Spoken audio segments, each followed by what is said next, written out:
We're back at it with Dolmenwood. Well, welcome everyone. Thanks for coming to hang out with us here this morning. We're playing some old school essentials. This is a retro clone of the original basic expert rules set, so something a little different that we're doing as a long-term campaign here.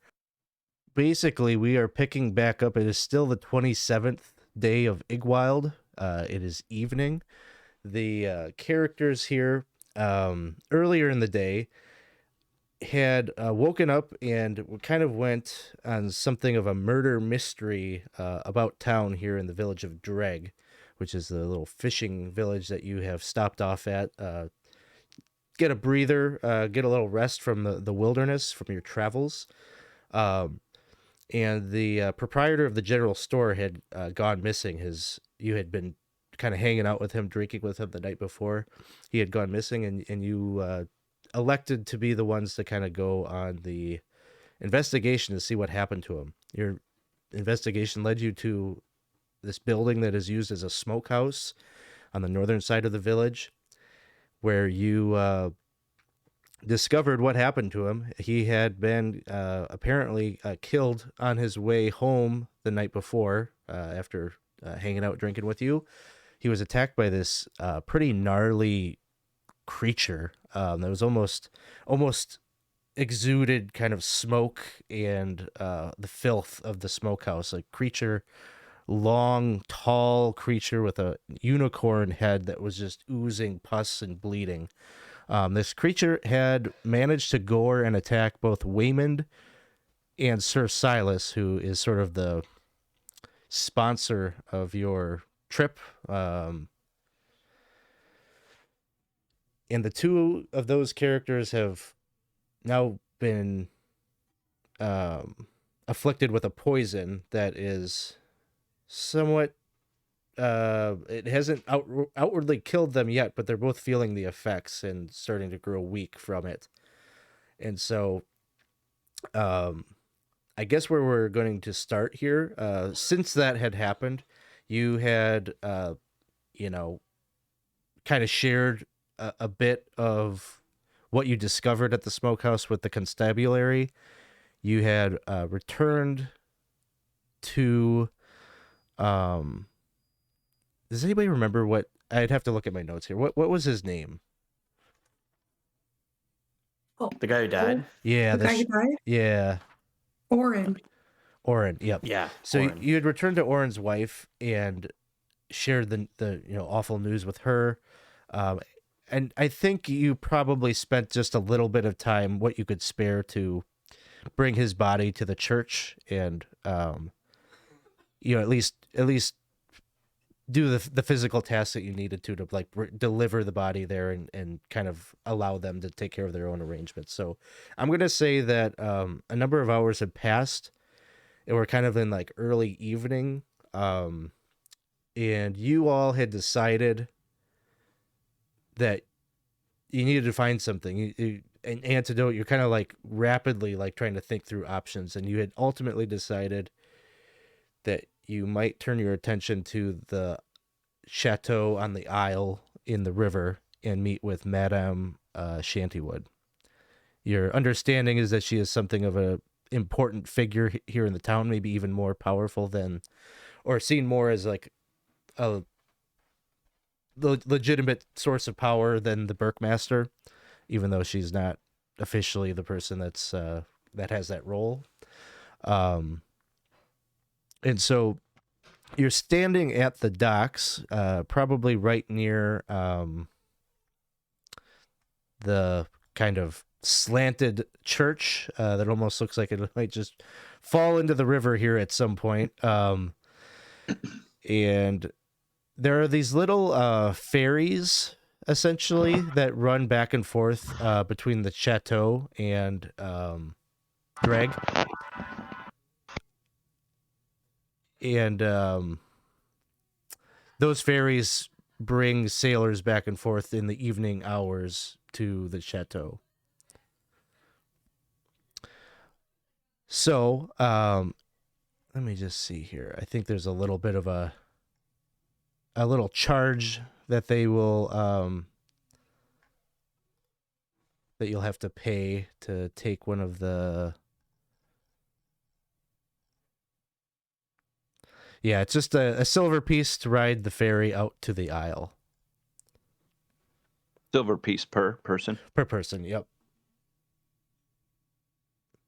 I will track that. I got the gold on my sheet, so that would be 6 silver pieces. Yes. We'll say that Sir Silas he's got a little coin purse, he could take care of himself. Okay. So I'll say I've got 97 gold and 5 silver pieces, and I'm taking half gold instead. Did I do the math right? Yeah. 10 silver is 1 gold. Okay. Yep. I'm gonna move this into my I'm just clicked for the party's purposes. I'm just gonna start assuming this into my inventory. It's what the gold is in this bag. So I've got 97 gold and 5 silver, but it's in my inventory as it's mine, but it's the party's gold. Or part of it.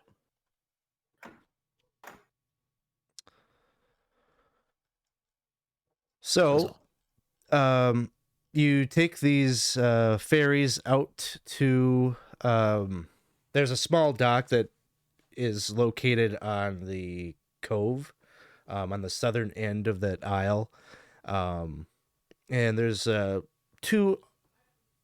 kind of armored guards. They're not wearing the tabard of the constabulary or anything like that.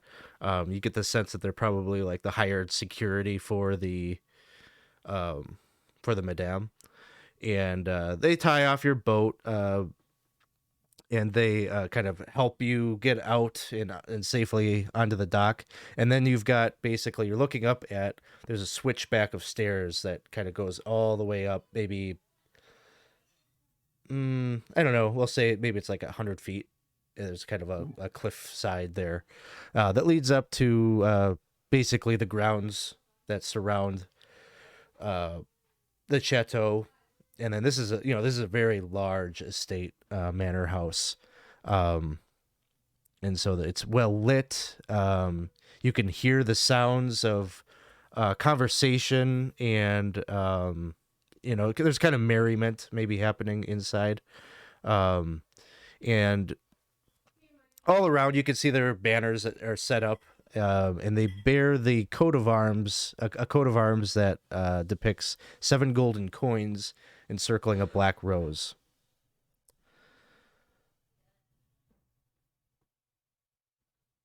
And do we recognize that heraldry, or? You haven't seen that yet, no.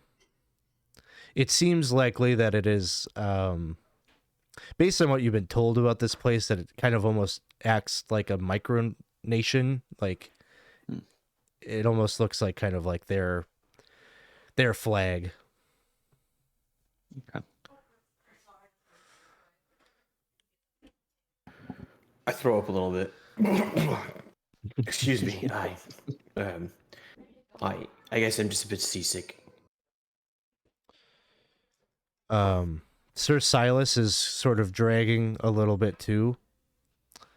And he looks real pale, as do you, Weymund. Like all color is kind of gone from your flesh, and kind of starting to sweat a little bit. And you're maybe feeling an accelerated heart rate. And You're just describing me right now, Alex. Yeah. Pale, sweaty, your heart is beating uncomfortably. Yeah, that's he's feeling the same thing, and he's just kind of looking over to you, and he says,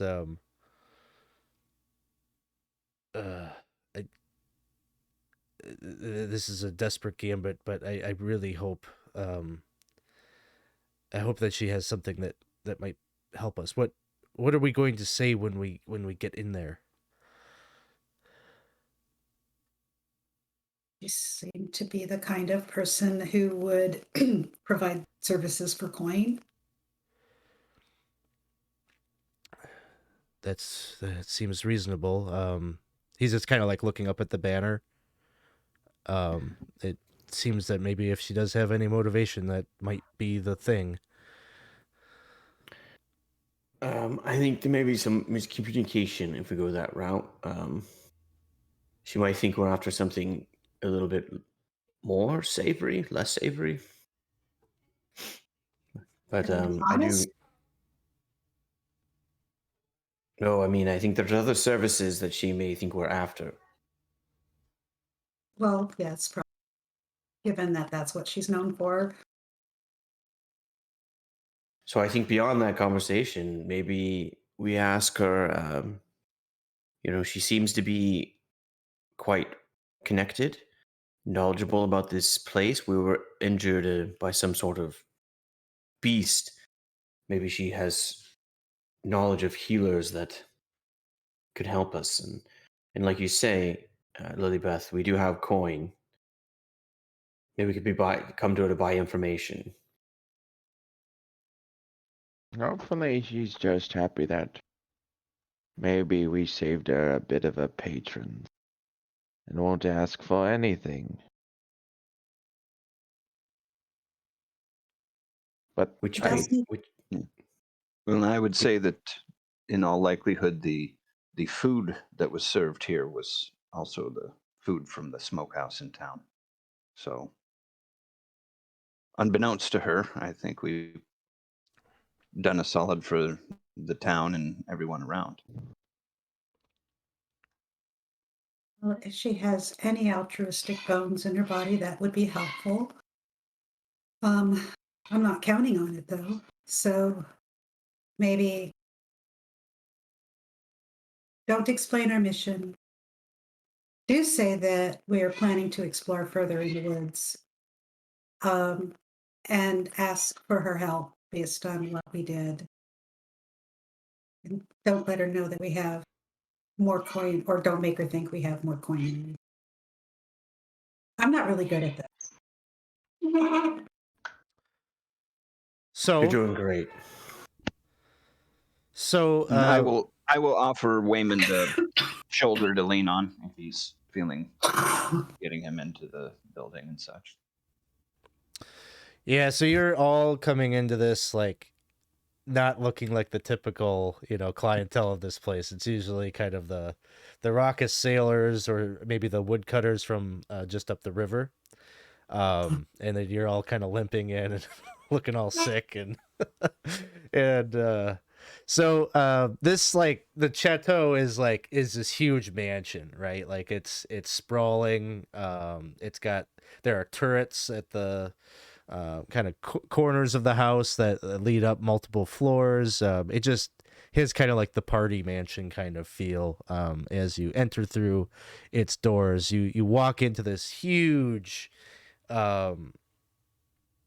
entrance hall that is just lavishly decorated and furnished and fairly classy, I would say. It doesn't, even though it's kind of riffraff that probably frequents this place, it is very well maintained, very nice, very clean. Not like that bar that you went to in the previous session where you just poked your head in. And there is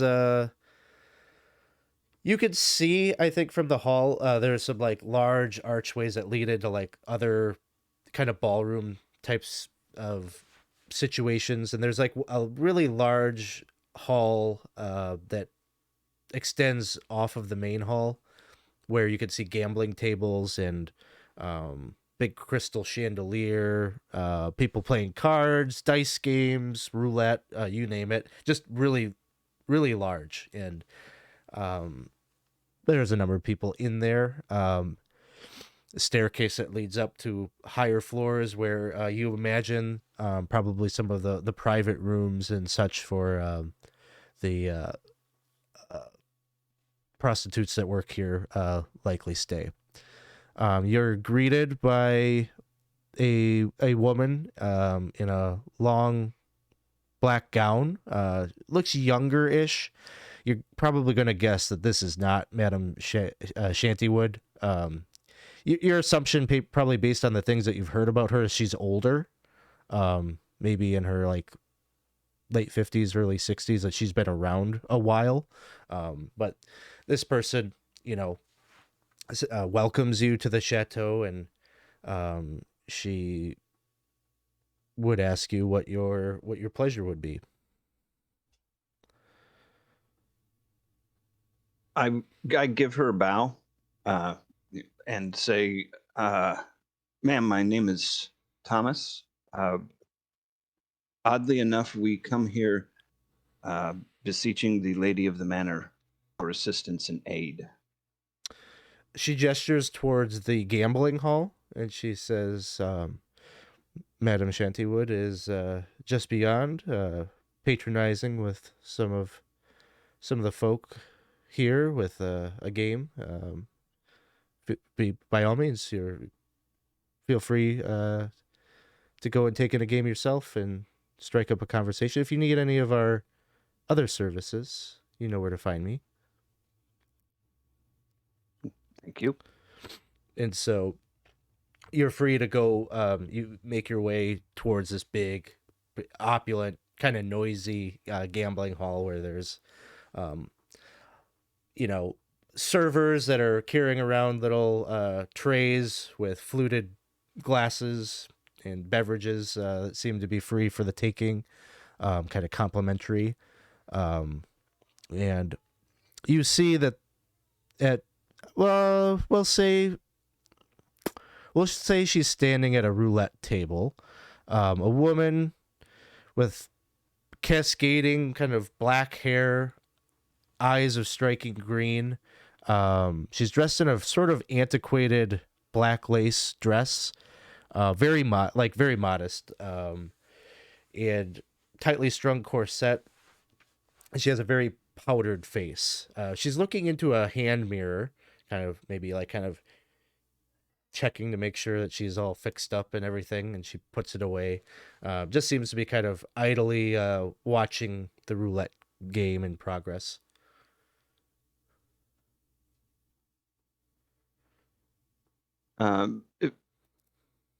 I'll try and get her to come over. If everybody wants to grab a seat, we'll attempt to bring her this way, and I'll move in her direction and approach.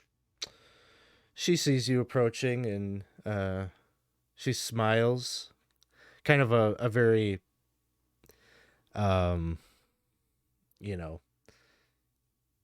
just kind of like customer service kind of smile. Sure.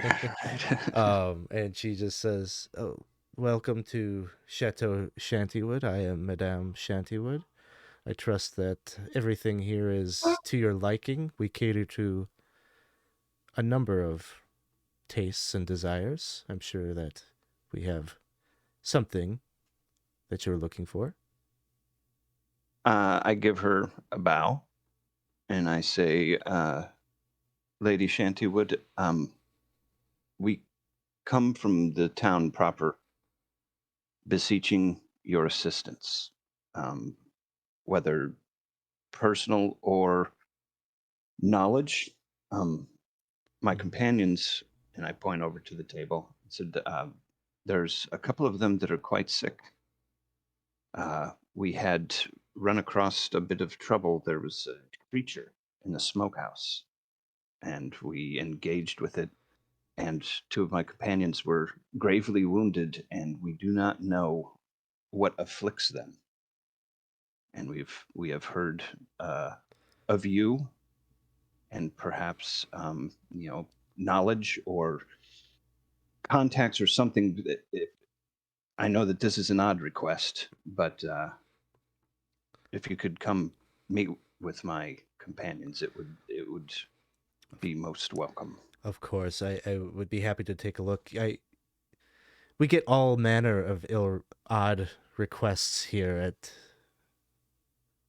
Chateau Shantywood, so I trust me when I say that this is very far down on that list. And she walks over with you to kind of take stock of the group, and she says, "You say that this happened in the village earlier. Some kind of a Yes. beast that you found in the smokehouse." Yes, a tall beast with was it like a goat head or a unicorn head? And my companion Sir Silas and Weymund were struck by this horn. We've heard that it was some creature that was, I guess, a creature of the Nag Lord or something. So we fear that this might be magical in nature.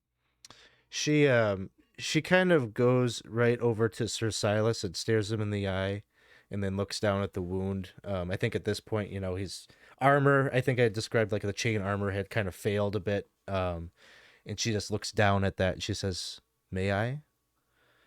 And he nods, and she takes kind of a closer look. At this point, you can all see it's all full of pus and black lines kind of stretching out from the wound. It looks, infected, like very, very, very bad.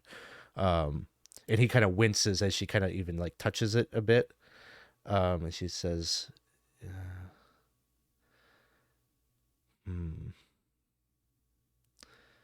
"It may be that I have something that might help." And then she goes over to you, Weymund.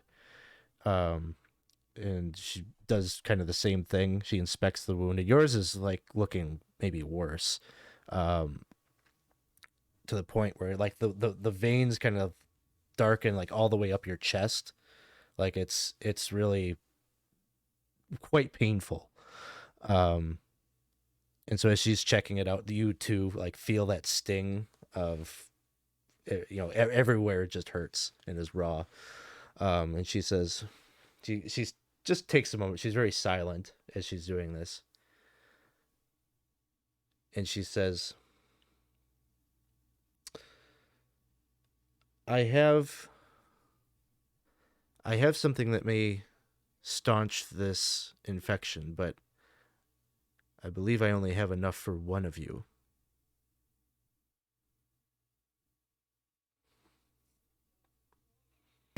Well, Sir Silas is our leader, so I'm sure I can carry on. I've been through worse. Your leader, you say?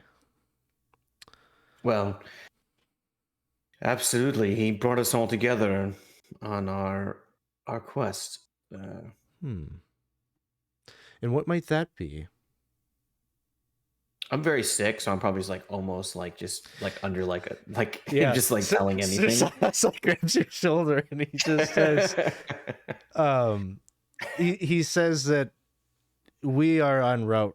We have been summoned by the Duke of Brackenwold for a matter. We are lending assistance from the Lumoran Empire. And she seems to accept that. She says, curious.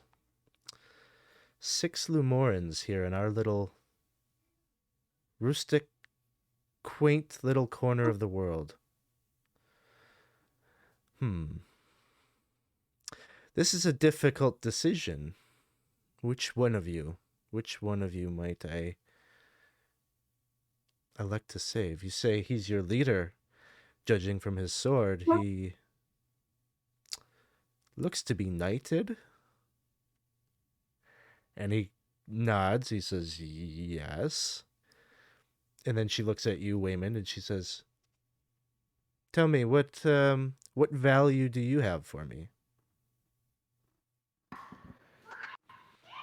Oh, I have some coin, and I'll fish in my pocket and I'll pull out my little quartz. Be like, this has been a trusted companion for some time. I hesitate to offer it, but if the coin doesn't suffice, this gem is something that I can use to reflect light into an energy. I could show you what it's like. She just Not kind of today. laughs. She's like, oh, kind of like that, oh, honey. And she's amused, and she says, you both make very strong cases for your ongoing survival, but I think I'm just going to need a little bit more time before I decide. Perhaps each of you would give me a little bit of your time here this evening that we might talk in private.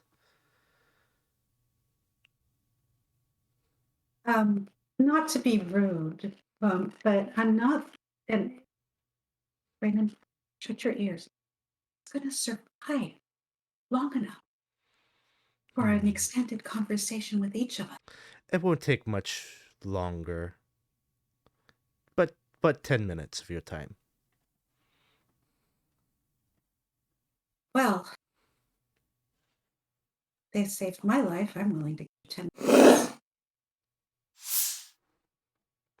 Sir Geoffrey, what do you think about all this? Oh gosh, I just have to get the crust out of my eyes and think about it for a second here. So, just to catch you up to speed on where we're at, essentially you've all gone to the Chateau Shantywood, and you're talking with her, and she says, so the group has presented the fact that you got 2 members of the group that are afflicted with this poison, and she says that she's got an antidote, but only enough for 1. Oh. And so right now she's like kind of toying with you a little bit. She's saying she wants to talk with Weymund and Sir Silas in private, and she's trying to make an assessment of who she's going to give it to. Okay. And it seems like she's insisting like that she would be the one to get to decide. Gotcha.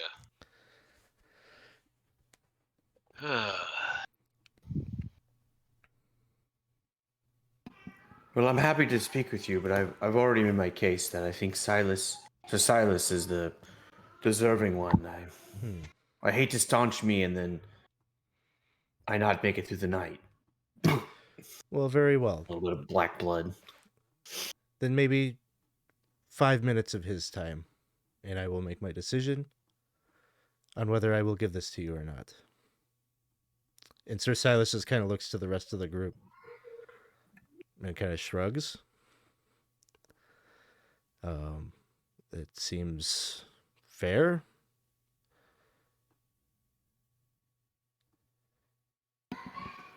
Sir Silas is gonna fucking throw me under the bus. He Sorry, I had to cut that out of the podcast.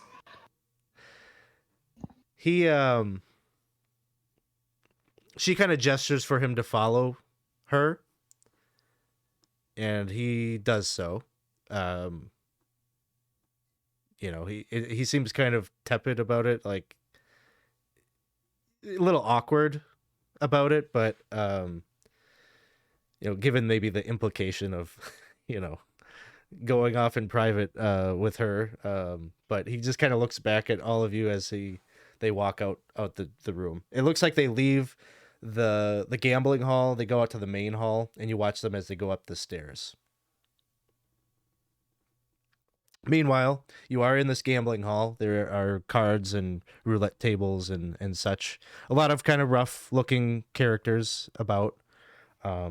Many of them just kind of fit the bill of, folk that either probably ferry ships up and down the Hamath, or, yes, probably some of them are woodcutters from the camp up the river. Alex, are there any games open to play? Mm-hmm.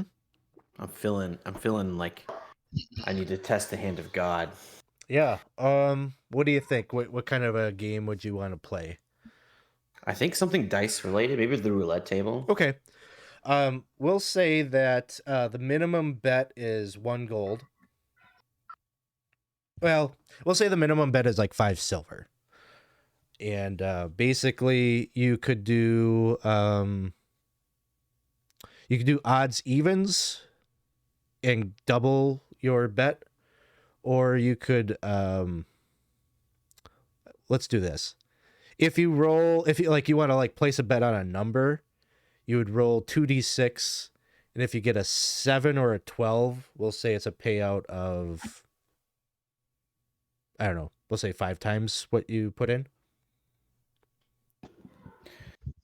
That's what I'm gonna do. I'm gonna take the other 5 silver I had left over from the ferry, and just say I'm gonna put it on black 17. Okay. Yeah, go ahead and roll 2d6. If it's a 7 or a 12, that's the total. You'll win. All right, and I realized I did not have my dice handy, so I'm going to roll it in the VTT. Sure. If I can remember how to do this. Come on, big money, big money. It's a 7. Is it really Nice. nice? Okay, so then you take 20. You'll gain 25 silver 25 pieces. cents. Okay, cool. I'm going to convert that. Well, I guess I'll put it as 25, so that way we actually have to convert at some point, probably. That's that bodes well for Weymund. Exactly. I just wanted to see. I Is wanted a is good there, omen. is there anybody in the gambling hall or that is gambling that maybe doesn't fit the bill of river logging person or woodcutter?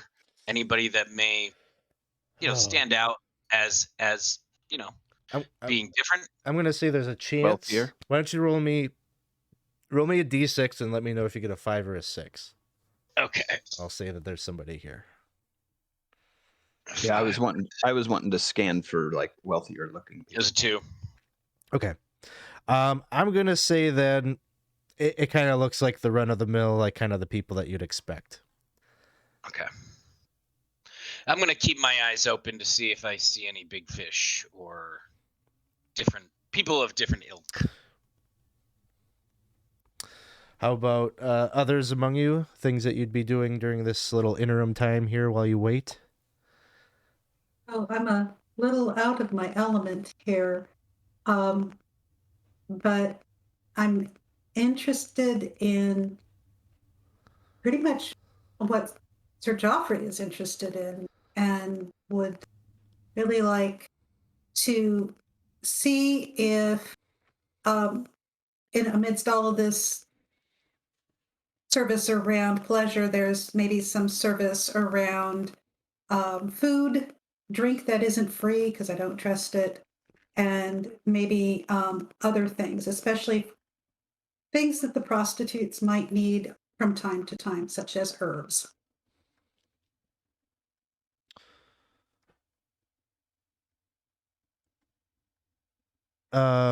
Sorry, I think I got lost in some of that. So In all of that, you're looking for food and drink? Is that what it was?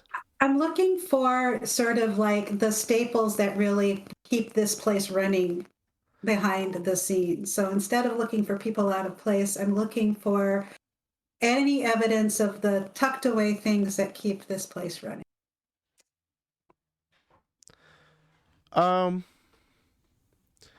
I guess the things that keep this place running, at least in the immediate hall, most of the coin that's being passed back and forth is at the gambling tables. The food and drink seems to be complimentary. No one's paying for that or anything like that.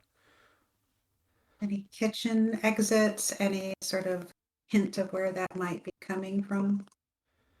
Yeah, there's probably like service doors, that lead off here to such a place where the kitchen is.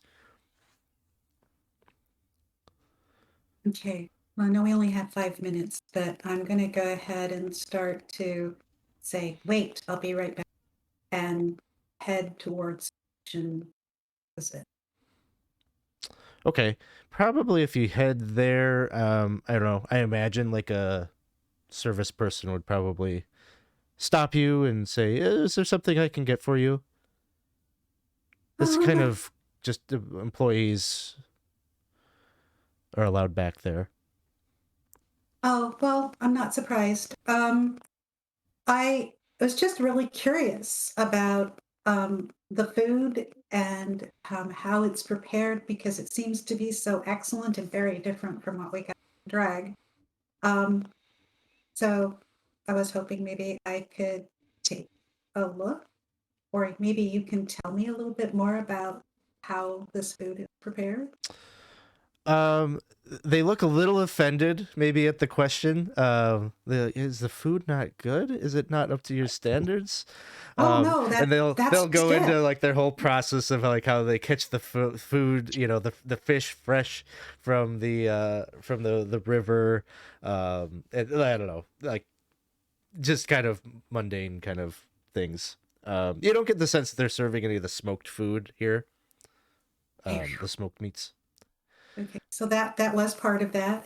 Also, I'm a hunter, and see if there are any herbs and spices that you'll use that you find out about in the wild. I'd like to know, because there's this one particular sort of mossy taste that I really like. I was wondering some of those herbs, or if you knew what they were using in the food.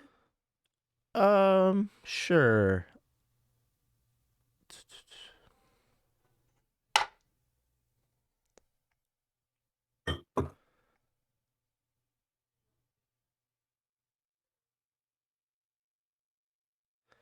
They tell you that maybe something that they use from time to time that gives their food something that their chef really enjoys using in the as a ingredient is sallow parsley. It is kind of a silvery culinary herb that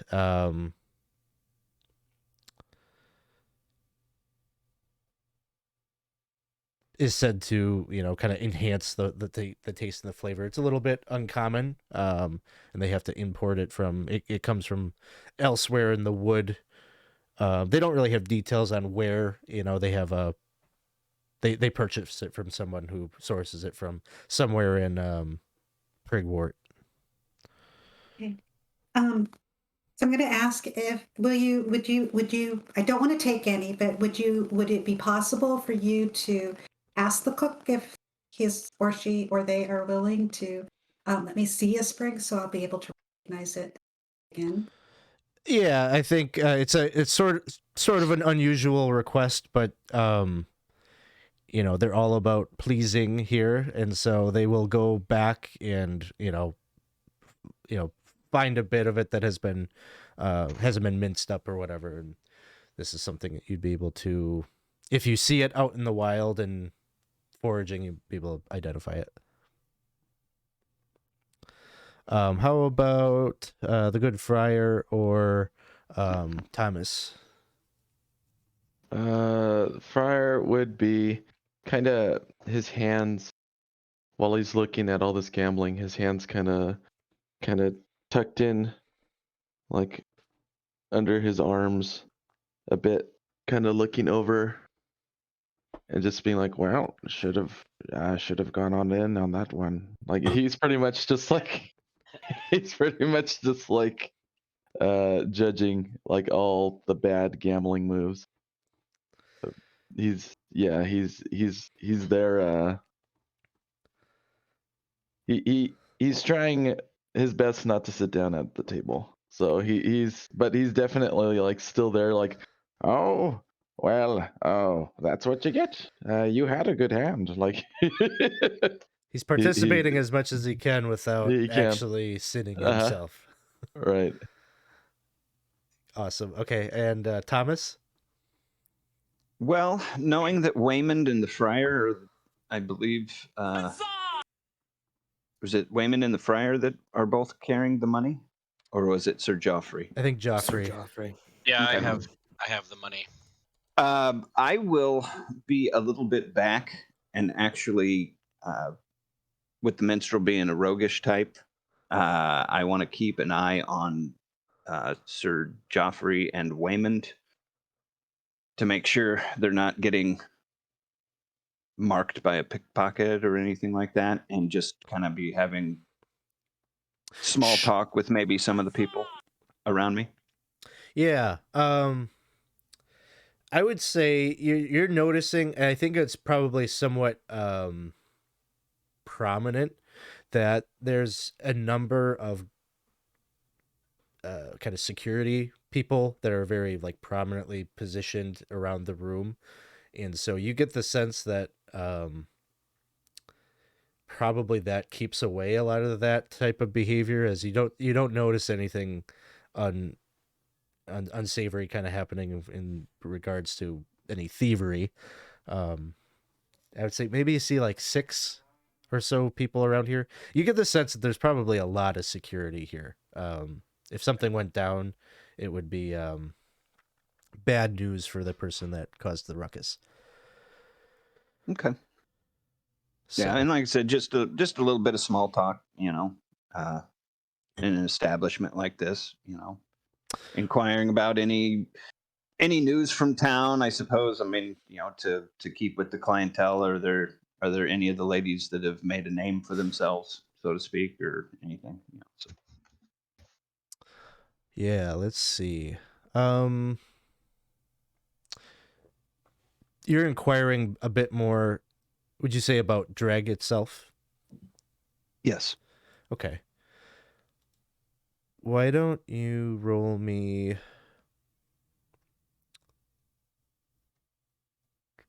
Roll me a d20. I got a 4. Okay. Actually, this is really interesting. You're at a table and you start kind of bringing up maybe some of the ladies of the chateau. You bringing up Dreg itself. Is there anybody that's made a name for themselves or sticks out? And someone there says, well, folk in Dreg are, it isn't within Dreg, but just up the river here, there's a couple of incestuous wizards that live at an old mill. Very strange people. They live in sin. They live entertaining strange guests from ferries. Definitely stay away from those people. No good can come of it. Guests who are fairy? Yes. Strange creatures that walk between the realm of fairy and our own.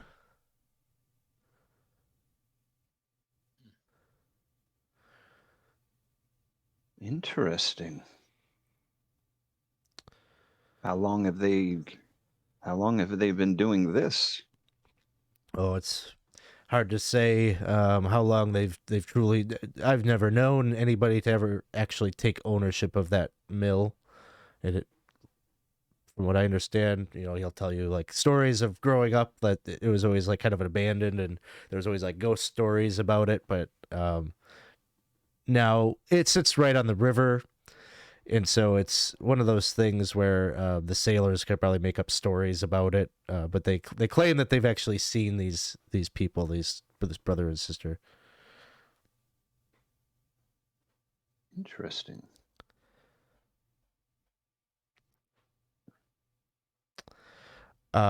So time passes, and you're engaged in all of these things. At some point, Madame Shantywood returns alone. And she's carrying with her a little vial that has, kind of a... It's almost like a golden ochre colored liquid in it. And she brings it over to you, Weymund.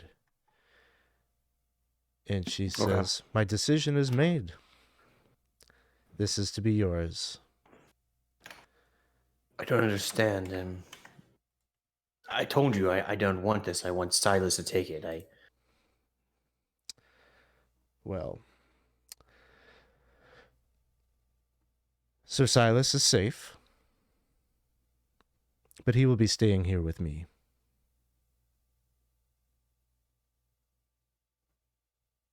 I'm just looking kind of like I'm almost in like you haven't slept for like 36 hours kind of vibe, and I'm just looking around everybody else like I don't know what's going on, like confused.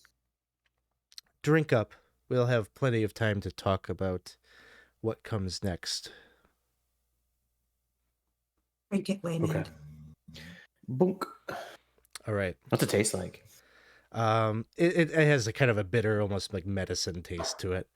Not good. That's good. But it's more poison. Yeah, right. You could feel it. You could feel it kind of coursing through your bloodstream, and like, rather than feeling that like just pain you just kind of start to get kind of that woozy sensation, like medicine's kind of clouding your brain and everything. But this is the roll. All right. All this Cool. does is it allows you to do the saving throw again. It doesn't necessarily cure you. That's good. So save versus poison. Okay. I use my real dice or digital? I don't have my real dice handy. You know what? I'm just gonna roll it in here. So it's a D20, right? Yep, and you want to roll above your number there. This makes no sense, but I always like to look at the number as if it's like I can send good vibes into the universe. So let me just look real quick. Yep. So my save versus poison is 13. Okay. Nope, that's wrong. Nope, that's Easy. wrong. No, it is 13. Okay. Sorry, I was looking at the paralysis one. Just they're equal. Oh no! It's a one. Oh no! You did have There's a reroll from earlier. Reroll. I have You one have- reroll. Oh, God. All right, so this is. I feel like Foundry rolls low then rolls high, like in sequence. Mm-hmm. Oh, okay. Yes. I was just saying that. Did you to make speak it? into the future? Yeah, 19. Okay. So Oh you, my you feel God. it taking effect, and Thank Oh, you, Jeff. God. I think. Oh, Yes. yes, for the reroll. yeah, we knew Oh we my knew God. we knew those rerolls were going to be very, very, very key today. So Oh, and as I'm drinking, I'm like, I guess we'll see if there really is a one true God. And then I feel it take a hold of me, and I will pass out. Just kind of like sit down and just like go zone out for a little bit. and Madame Shantywood proposes that you relocate to more comfortable, maybe more private quarters. She says, we have much to discuss here yet tonight. Yeah, sounds that way. She will signal to a couple of her guards to maybe carry Weymund, who's had is maybe kind of exhausted and expired at this point from the day's events, and they'll kind of drag you to sort of a parlor. We'll say up the stairs there's like a parlor that has a nice fireplace. Yeah, it kind of feels maybe a little bit like being back at the wizard's tower. And so you all get kind of situated or seated around this large coffee table. There's some little appetizers and food that's laid out, and different beverages of your choosing. Really, any of the attendants will get you what you want. And the feel here is probably one of suspicion, and I'm not sure. She takes a glass of wine, and she makes herself very comfortable. And I will take a glass as well. we'll say it's the same one that you had the night before, that kind of fancy one. I don't recall what that was called off the top of my head, but she starts in, she kind of swirling her wine, just kind of palming the glass, and she says, Lumorins, formerly incarcerated. What else did my man at the tavern say?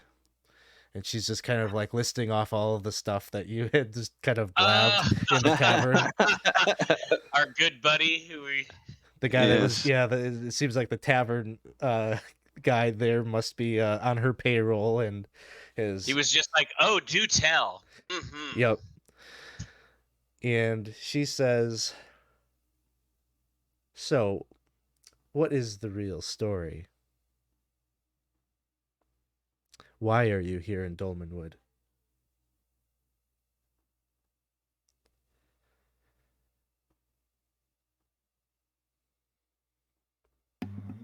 Sir Did- Silas, Looking at Geoffrey. Did she mention Marjorie Griver, or did we mention? Does she know anything about that? She, Well, I'm just saying, Alex. I don't remember. Did we mention that to the bartender? That's what I'm trying to figure out. If she mentioned it back to us when she says, "Oh, I know this about you and that and this and We this." asked, and even somebody said it sounded like his sister. Mhm. Oh, yeah, his Oh, auntie yeah. or something like that. Yeah. Yes. Yeah, We pretty much spilled the beans. So we'll assume that she knows. So yeah, I'll just kind of, with Silas being gone, I'll kind of try to step into his sort of role of speaking. Well, this is all true. We are not liars. We are many things, miss, but we are not liars. Swollen eyes. um, we tell the truth. We are ex-cons that are out here on a mission for our freedom, searching for the fugitive Marjorie Griver. very interesting that the Lumorans would choose to use convicts to go and find her. Pray tell, what do you think that their plan was for you after you have found her? Well, they were going to set us free, right? Right, guys? They were going to set us free? And she just That laughs. was the deal. Eyes. Well, we're already free, Well, but I think they were going to expunge our records and. You all are so trusting. What do you Madam know of Waller, this Sir thank you. Silas that is with you? What do you know of each other? But we know that Silas kept us going when we were incarcerated. Each one of us had a friendship with him. What are you getting at, ma'am? I'm getting at the Lumorans want this kept secret. Seems to me that they took some of the most expendable people that they had at their disposal to fix this problem for them for a very good reason. Whoever this Marjorie Griver is and whatever she knows or has stolen must be very important, and that is interesting to me. So, I have given you a second lease on life. I have your friend, and he is going to be my insurance policy that you will find this Marjorie Griver. And when you do, I would like to be in on it.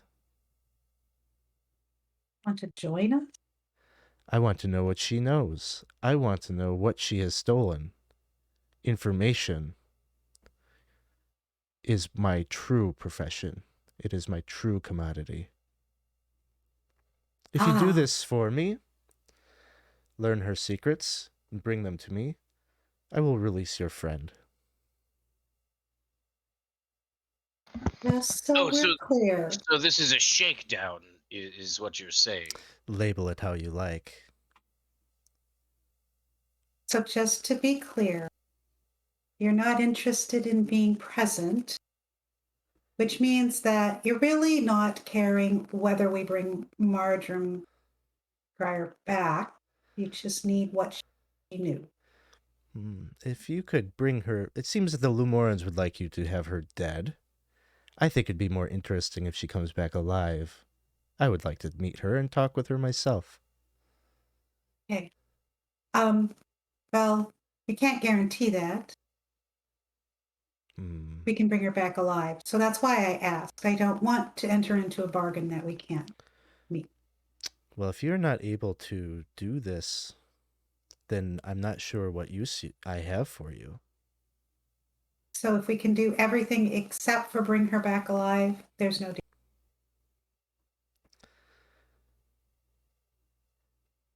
You are treating this as if it is a negotiation. Isn't it? I don't Sips think on her so. wine.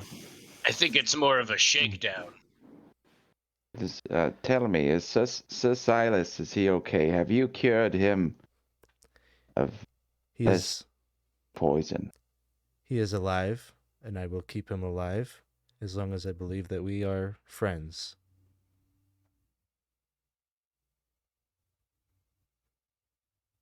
Well, I think we're definitely friends, and we're no friends of Marjoram. Is it Marjoram? Marjorie? I'm gonna in character not know. It's a Marjoram. Marjoram. I think I wrote down Marjorie. Sorry. No, it's okay. I literally did not remember. We're no friends of hers. In fact, if anything, I'm interested in what she carries. For personal reasons, I have never intended to go back. So I have no problem with this deal. I owe nothing to the authorities. I just want to be free. So I promise to you that if you keep Sir Silas alive, I will share everything I learn about her and bring her back if I can. And I hold no loyalty to the empire that incarcerated me, so I like your style, my lady. And she smiles and she raises her glass. Well, just so long as the terms are clear. Like I said, I don't want to enter into an unwinnable alliance. And it is an alliance, even if it's one in which you hold. You do this for me, you may find that in the long term I am a very powerful ally here in the Dolmenwood. Ma'am, questions as far. Obviously, we are going to do this. We have little choice. But maybe a little bit more information might help. As one, as we go into the woods and search for this person, we might encounter another beast. It would be, I feel it's more than fair to ask what exactly you gave our friend here to help him. She tells you that it is a concoction that is derived from a plant that is native to Dreg. She tells you that that plant is called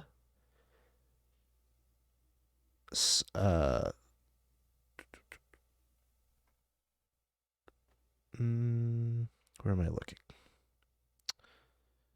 The plant is young lantern elm roots that is used to distill and create this brew, which is called Ofterich. So the plant itself is not the antidote. It has to be synthesized into this potion. But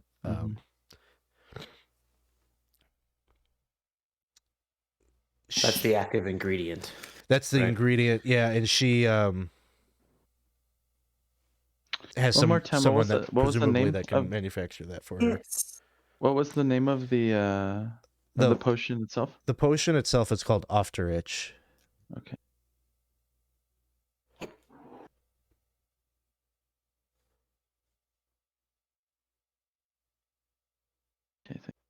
Or Ofterich. Ofterich. Yes. Very well. I will keep that in mind if I see any of that in our travels. Any other? We are not from here. Any other tips or anything that you might know? I mean, have you heard of this beast? This creature with a unicorn for a head? It is surely not undead. No.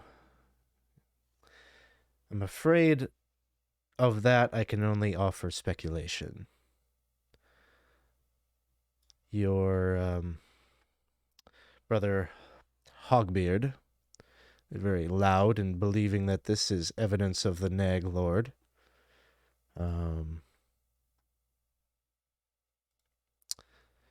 Hard to say. The woods are full of all manner of strange beasts and creatures.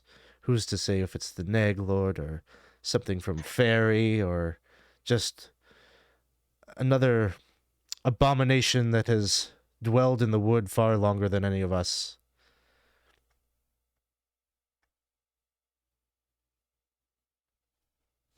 Hmm.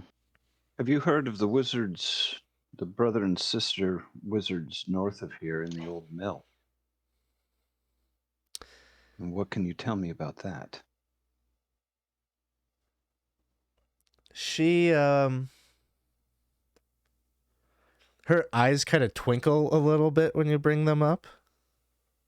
And she says, "Well, brother and sister, huh? That was the word I heard. Sure, sure. Um, what I Of can that I put tell no you stock. about them is that they are not what meets the eye, and they are. I would like to be better acquainted.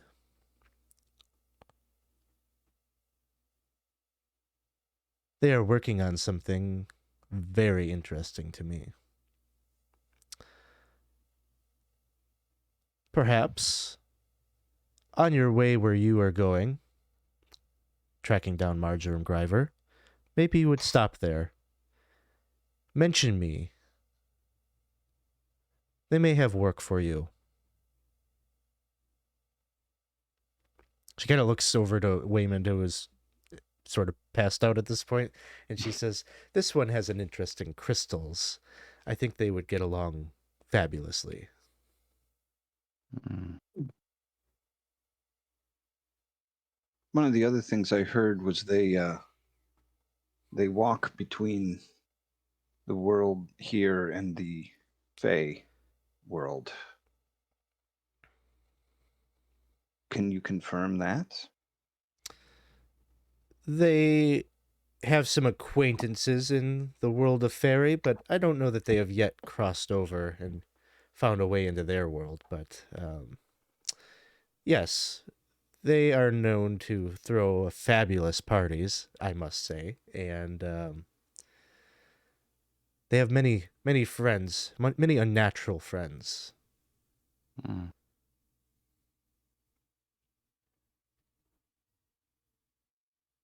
Well, I would have no problem in delivering a missive to them if you care to write one up. I think that is a fabulous idea. Well, you are free to enjoy these little comforts I can give you. I can put you up for the night here. And you say you are powerful. Any allies out there that we might lean on if we're in maybe desperate times? You're planning to go to the woodcutter's camp? Yes. She tells you the woodcutters, they've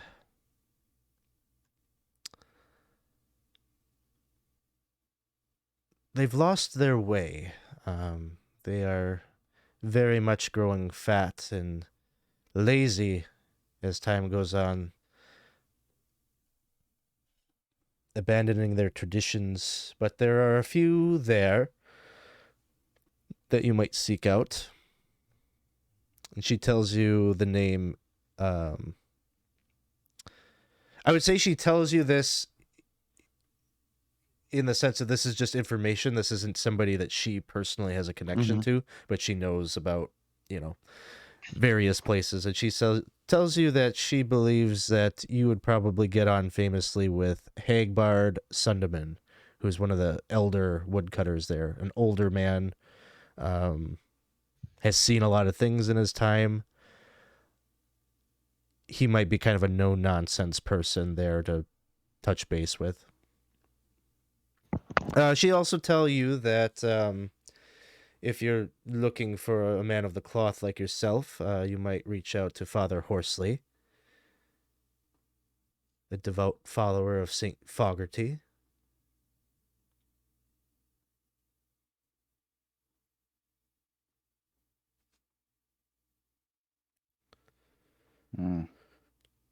Great. All this information that you've collected seems, well, is it for you? Or do you work for someone else? I work for myself. I work for my family. Of these points, we can talk further once you have proven you can get this done.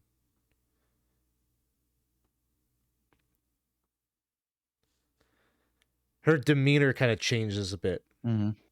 Like, she gets, like, the whole kind of nice, pleasant facade, she gets, like, you could feel a chill in the air when she starts to talk about that. And there's almost like a vengeful, like she's driven by something very personal.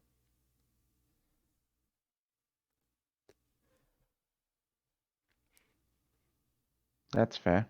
He'll step back. He won't push it any further. My companion asked about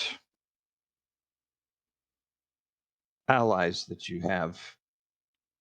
I guess, would there be any enemies that we should know about if we're going to be working at your behest? Where you're heading, I don't have any enemies or insight. The hand of the Duke of Brackenwold is sort of hands off in that area. You'll come to know that the lord of that sort of region, I guess, of the woodcutters' camp and their domain is that of Jolly Oistis Pollard, who, from what I understand, has become addicted to some kind of a drug. I don't know how useful he would really be to you at this time. Should you turn your sights to the west, to the lands of the goat folk, of that I have much to say. But perhaps that is for another day.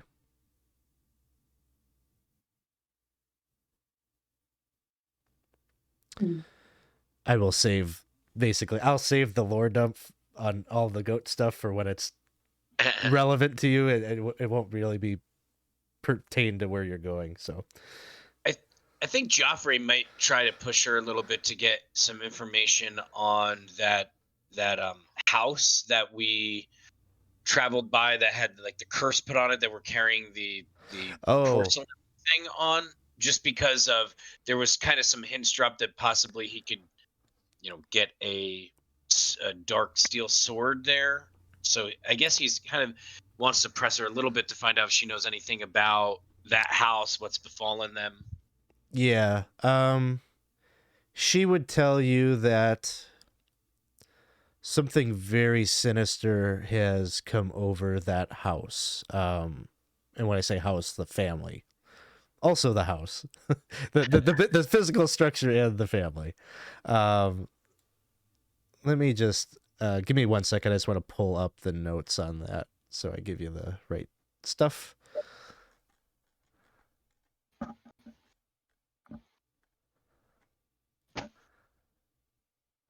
So, Bogwit Manor, she tells you that from what she understands, the Mulbreck family, House Mulbreck, is ruled by Lady Mulbreck and her 8 sons, Lionel, Arthur, Treve, Joan, Maimond, Dobnury, and Edwin and Francis. All of them have become shut-ins and recluses. There is evidence that their house itself is starting to rot and has been overcome by some kind of a fungus that is not being taken care of or maintained. They still entertain guests and such, and they sort of treat everything that is going on around them as normal and like don't even acknowledge it. She she advises that you stay away from that place, that there's no good that can come from, unless you're looking for, unless you have, she's not going to send you there or anything like that. She's like, they are lost people. Things are governing themselves just fine while they've turned inward. She's kind of picking up you get the sense that maybe she's okay with them being out of the picture because she has even more influence kind of in the region as a result. But she does share with you their problems. Okay. Very rare that anybody goes there any longer. But the reason you brought this up was about the sword, and she tells you that there is a very famous blacksmith in Lankshorn to the west that you may consider visiting at some point. And that's in the Goat Lands, or? Yeah, Lankshorn is basically it's probably maybe the second biggest city in the High Wold. It's a market town, and it is the domain of Lord Malbleet. Gotcha.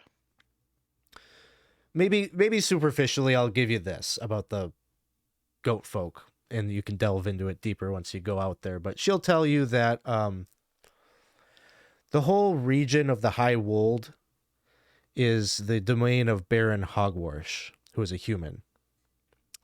And when he came into his position, he's relatively young, kind of brash. He's one of those rulers, hereditary ruler, that isn't really so interested in being a ruler and isn't maybe very thoughtful about some of the decisions that he makes. And so basically among the goat folk nobility, the way that the Longhorns determine, they've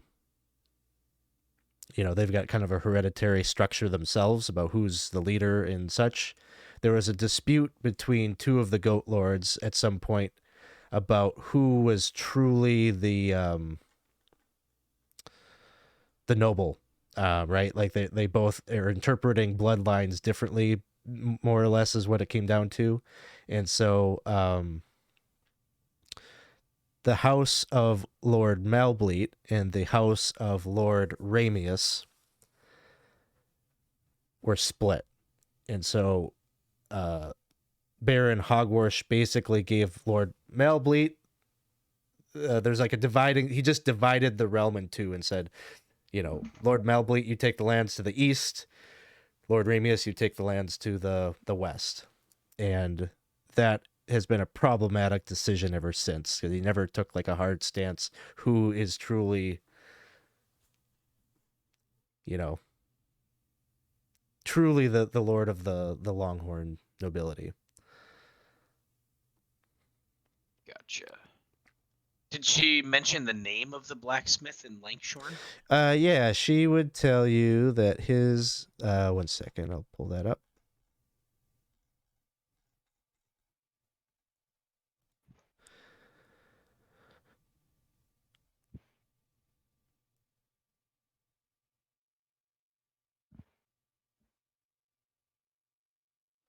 The bladesmith's name is Jeremy Whipston Puddingfoot.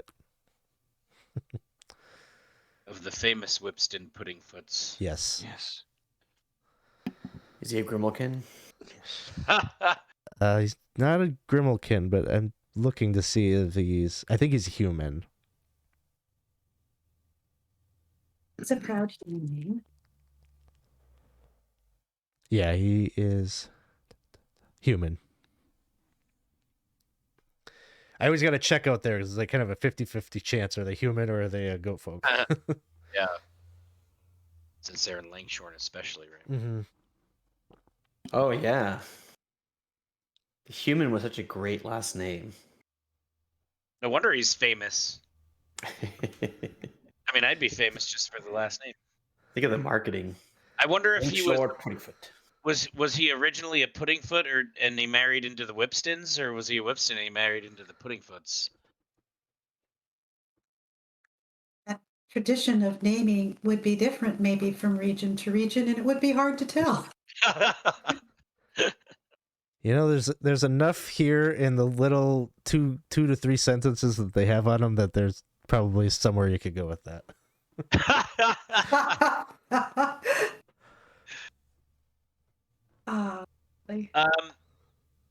Yeah, I mean,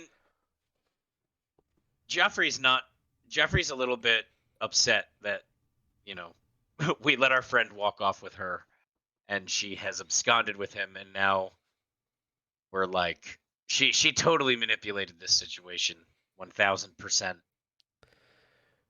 We could if you want, we could fast forward to the point where you're all alone and like she's not with you anymore, so you guys can talk kind of openly in your rooms. Before that, number one, I would request that Sir Geoffrey be able to see Sir Silas. She kind of made fun of us that we were trusting. Mm-hmm. That it would be a very good idea to not trust that Sir Silas is all right at this point. And we don't all have to go see him, but that Sir Geoffrey could at least confirm that he was still okay. And I would also request that in honor of a new advantageous working relationship on both sides, that she extend a line of credit, so to speak, for the evening. She smiles and she says, "You're learning." Lillibeth takes this very badly because I never trusted any of this, and I'm really beginning to get annoyed with her. She reaches into a little kind of hand purse that she has, and she pulls out that mirror and she flips it around, and inside the mirror you just see like kind of this shadowy manse, and Sir Silas is there kind of with his arms folded, his head down. He's just like, God damn it. And he looks up and yeah, I guess you can't hear him, but he you could just see like he's just totally ashamed that he fell into this trap. He was thinking it was going to be propositioned in maybe a different way, and then then this happened. I think that's what I was thinking too.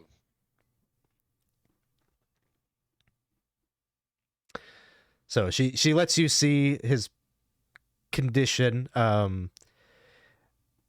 I would say you could see that the wound is gone. Like, she must have given him something to like keep him alive, but in doing so ensnared him in her presumably magical hand mirror that she has. And then she tucks it away. I was going to say, she doesn't seem like the type of individual that would have only one potion, Yeah. Right. on hand. So.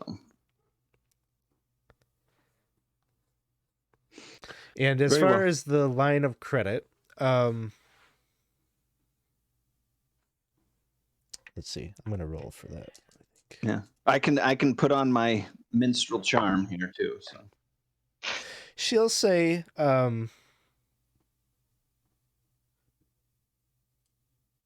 she'll leave you with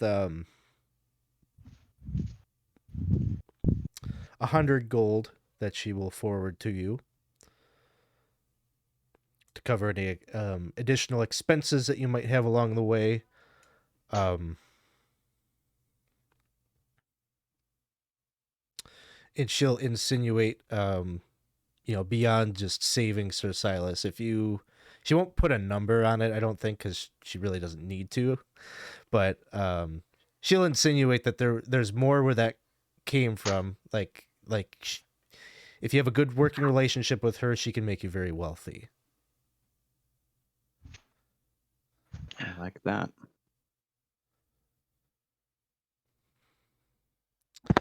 And so Might have tried that technique before. for and staring our friend first, but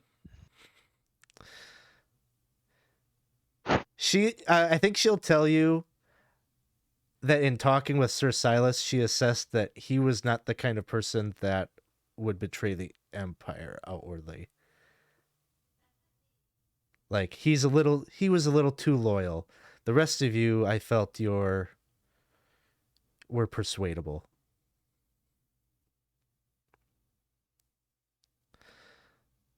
But with Makes that, is there anything else that we need to resolve before nighttime happens here? No. Otherwise, I think uneventful rest. You're all put up in your own private rooms, and you get a rest. If you're down hit points, you gain a hit point. And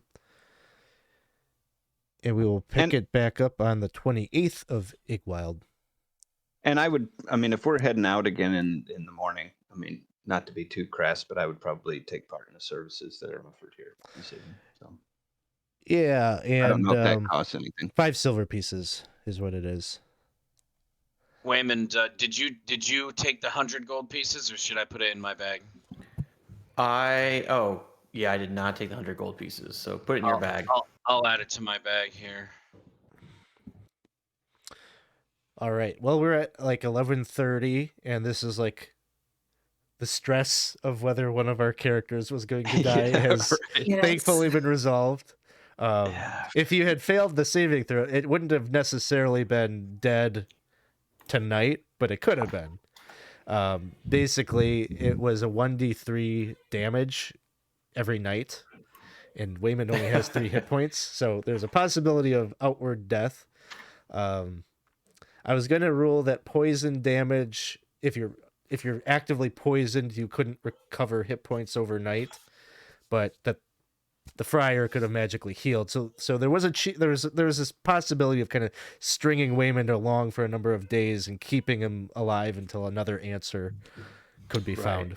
Because there potentially are other answers to the poison question out there, but that would have been really bad because basically we would have been using the cleric's or the Friar's 1 spell slot every day, right, to keep me alive until the fateful D3 hit a 3. It would have been tremendously problematic, I think.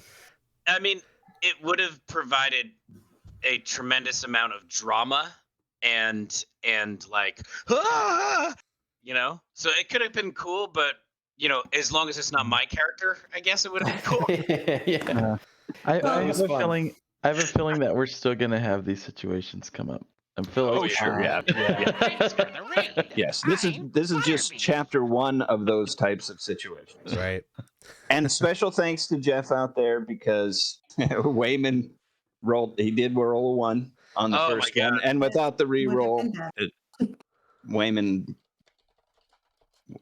would have struggled. So I'm gonna vote to give my re-roll to Weymund as well, since I overslept and wasn't here when it was given to us. So.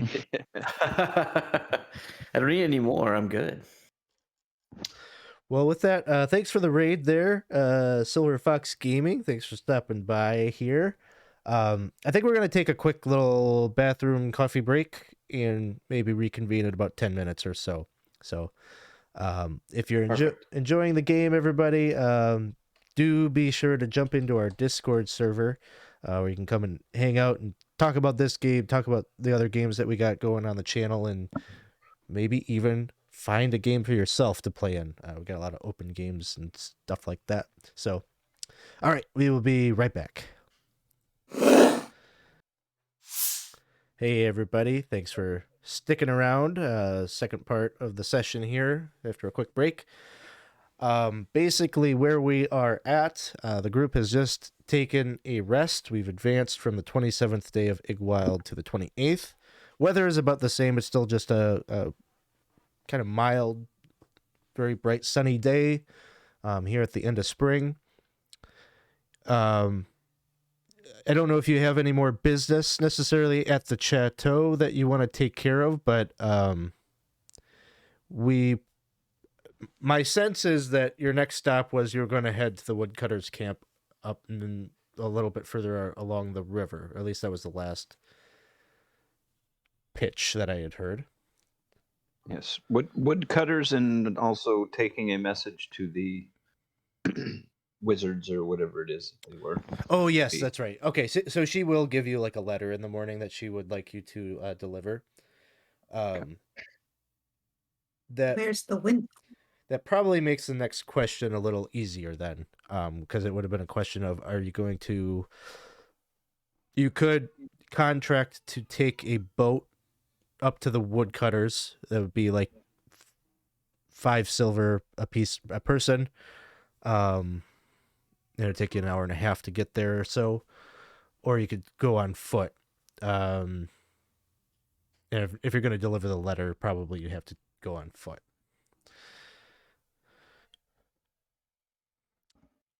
Is the woodcutters is north, but it's not as north as this other thing, correct? It's actually further north, but the woodcutters We'd have is to the double woodcutters back to camp. do But if you take a ferry, they won't. They're not going to stop there. Like, they don't want anything to do with what's going on there. So, right. But it's still easy enough. You know, you could still, in theory. Geoffrey, what are you wearing for armor? Chainmail? Yep. Okay.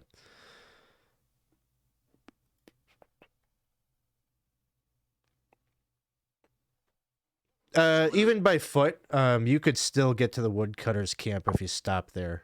The mill is probably just a couple miles up the river, and then you're led to believe that the woodcutters camp is maybe 6 miles or so away.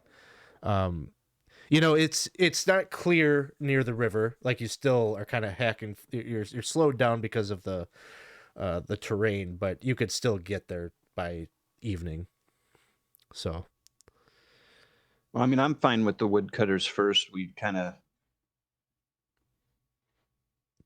have, I guess, a broader mission with the woodcutters as opposed to the others. Well, don't our incestuous pair have something to do with crystals too?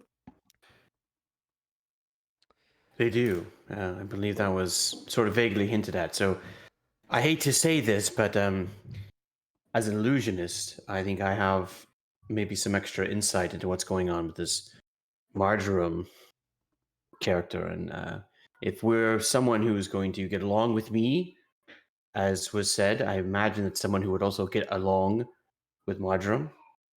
And so personally, I'm of the opinion that we go to the wizards. But I think it also would be good for us to show well for the lady, deliver something for her immediately to ensure this relationship continues.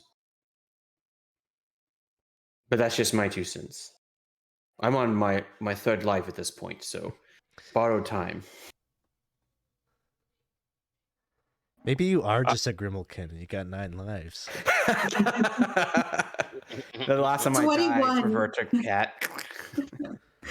Well, and Cats. it would seem that the head of the woodcutters or whatever, who's smoking this crystal or smoking this rock, maybe he gets it from these wizards, and we can tantalize him by bringing him some of this stuff.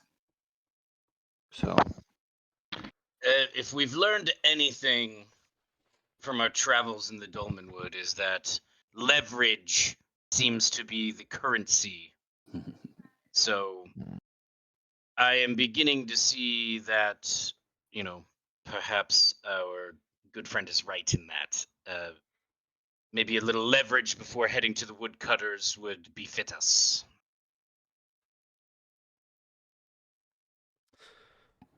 Friar, you've been quiet. How are you feeling, by the way? You had a little bit to drink last night. You were up late. Yeah, well, once I knew you were okay, I figured might as well. You're playing that boggle ball game. The burgle ball.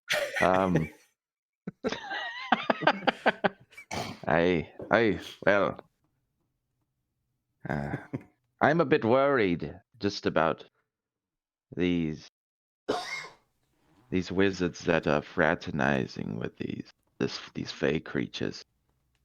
We all know that fey are not to be trusted, as Oh. it is written here in the prayers of whoever.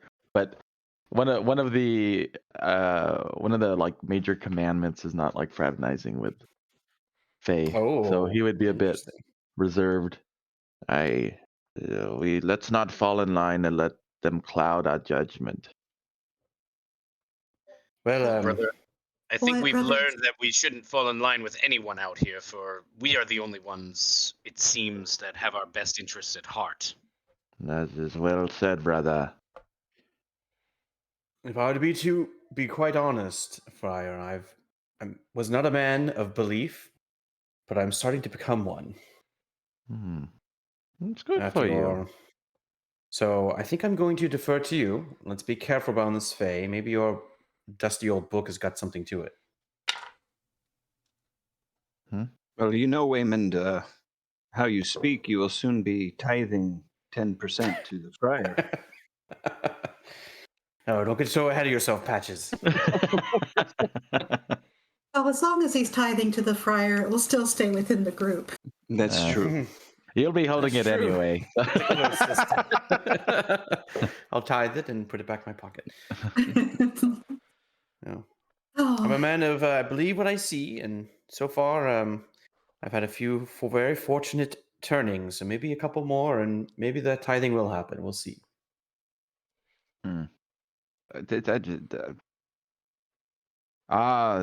One true God does not work in mysterious ways. I mean, obviously, it's right in front of you. I'm not trying to push you in any direction, please, but just be open-minded, and you have been. Very nice. I'll be open-minded about being closed-minded about the Fae, is what I'm hearing. Good. That was my next point. Yeah, except for the Fae, they are not to be trusted. Be open-minded, but I love it. Very, very religious conversation we're having here. well, if we're walking, are we walking through? Okay, so the terrain that we're walking through is mostly road and forest.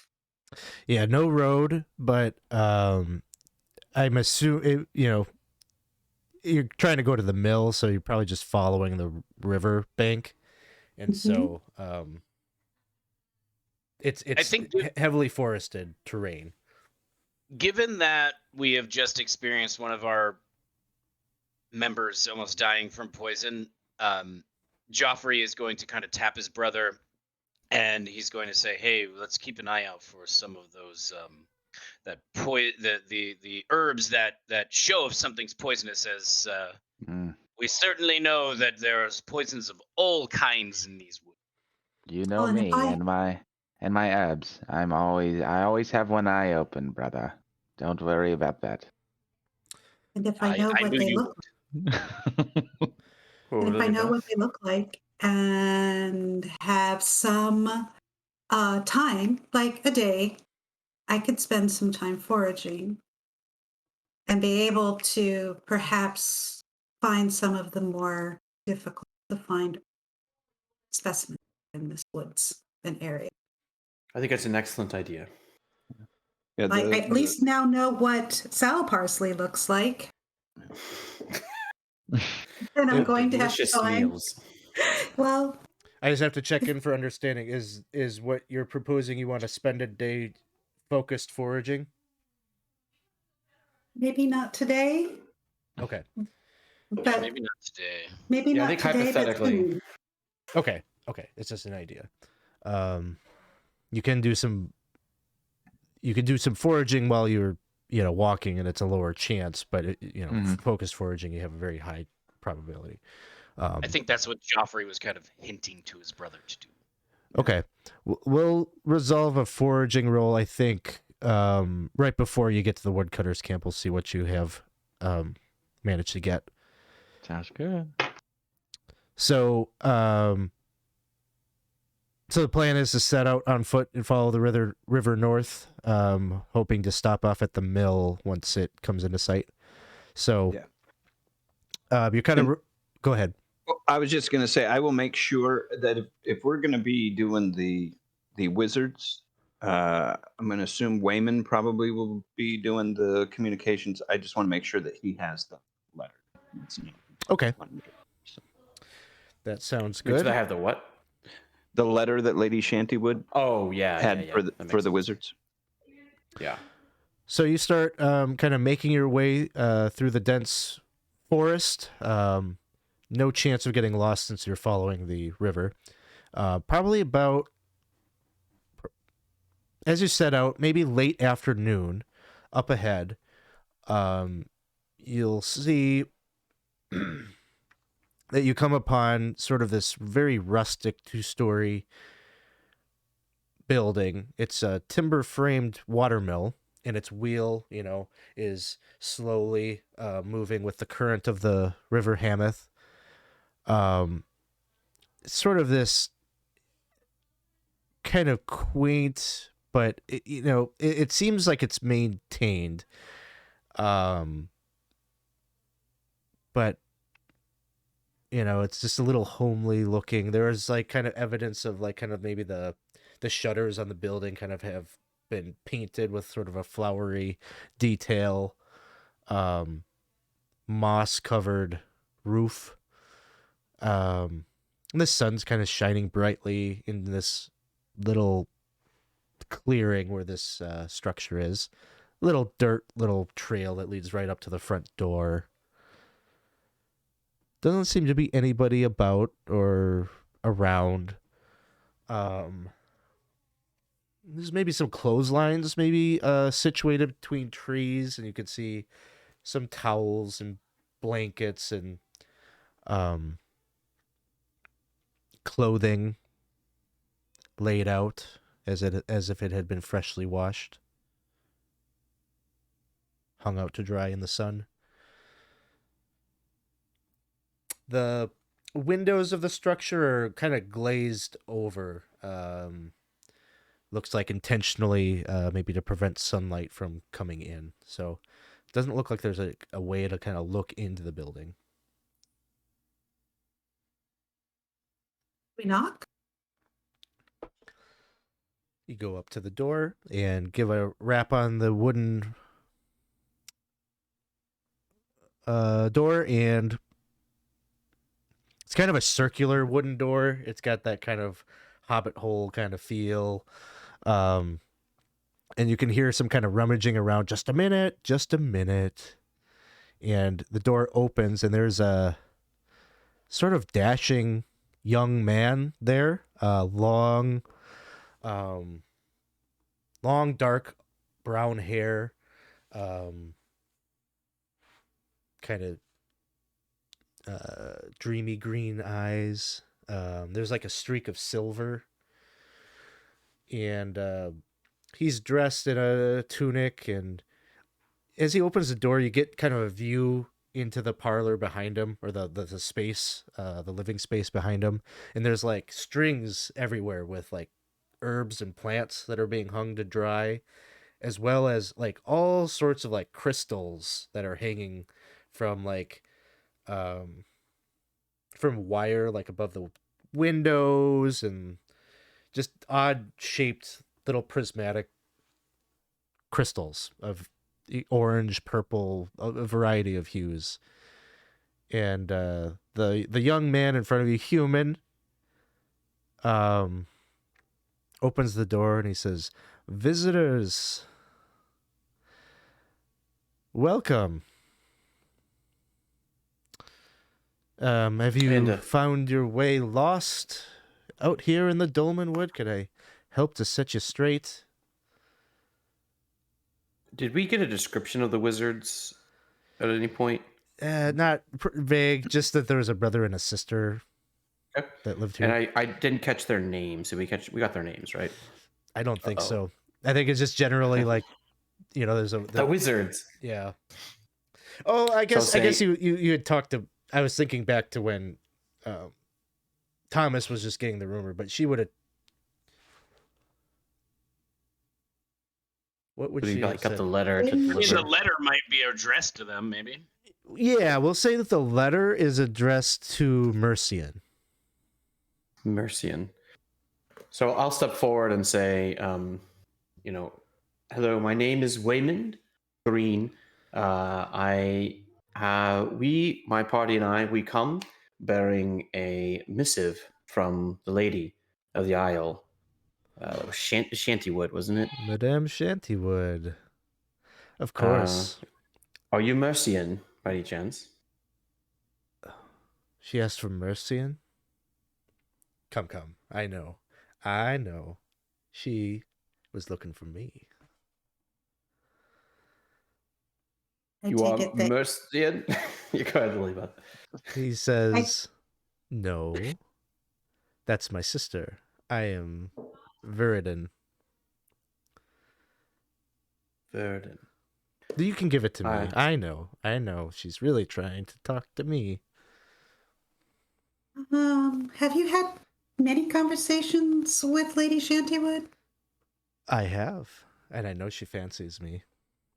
She I may know fancy you. Yeah. I can see why. But she's also pretty direct in what she asks people to do.